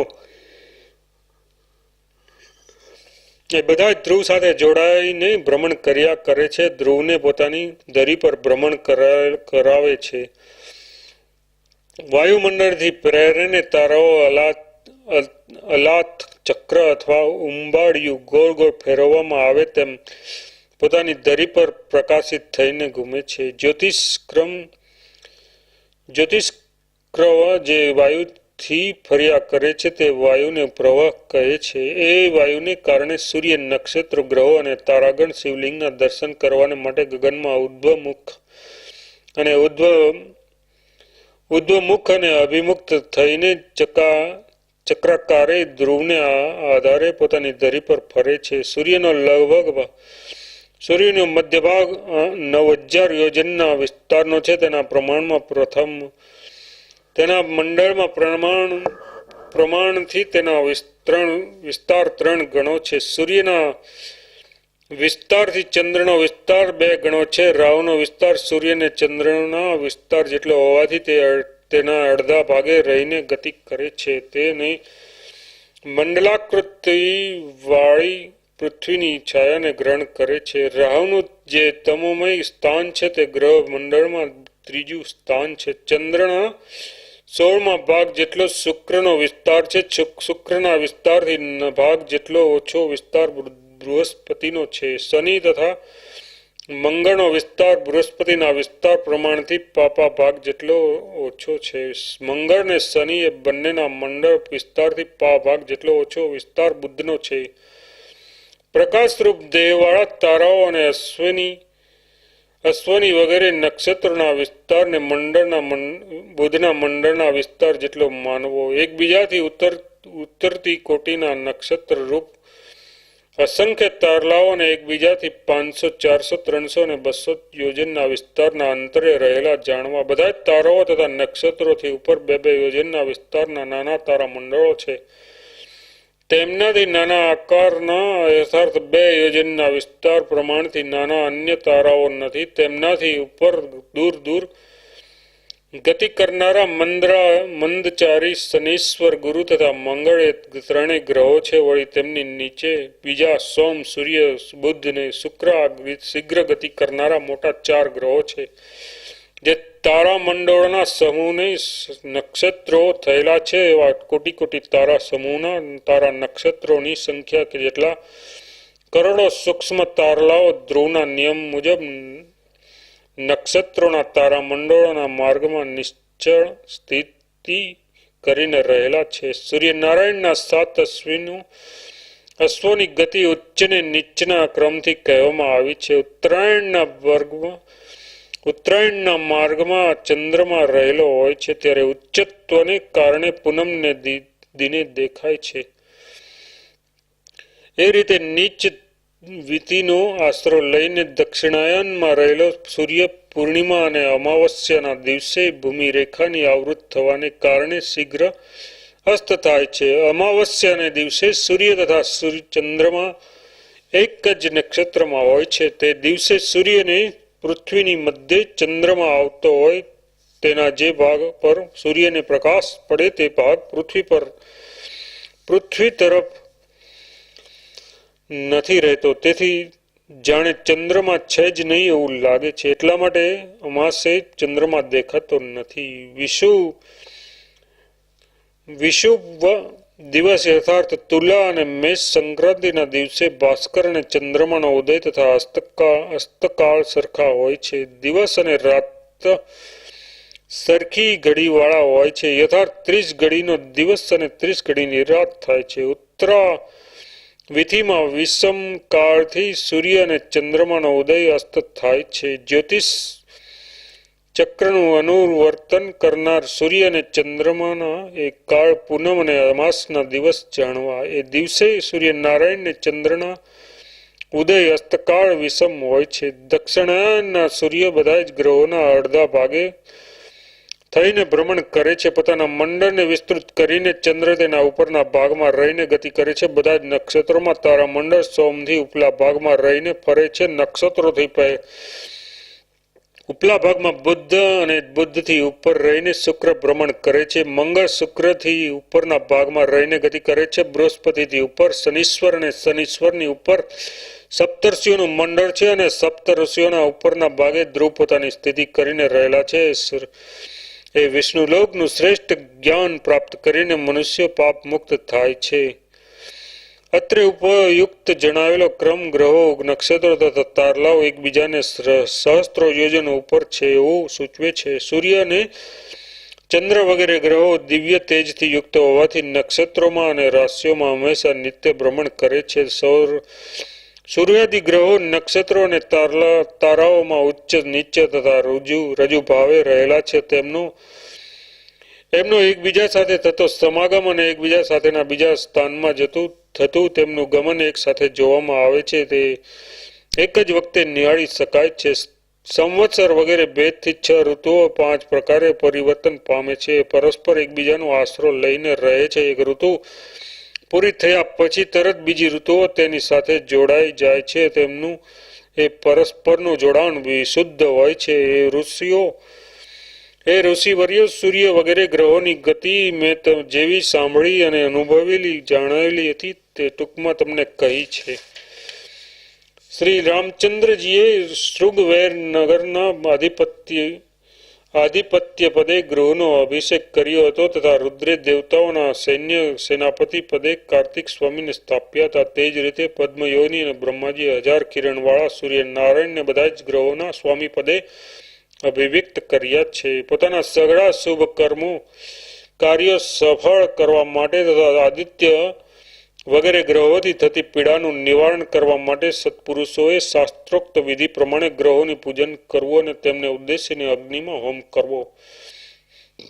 ઇતિ શ્રી લિંગ મહાપુરાણમાં પૂર્વ ભાગમાં બુદ્ધ આદિ દેવોના રથ તથા જ્યોતિષના ગ્રહની ગતિનું વર્ણન નામનો 57મો અધ્યાય સંપૂર્ણ.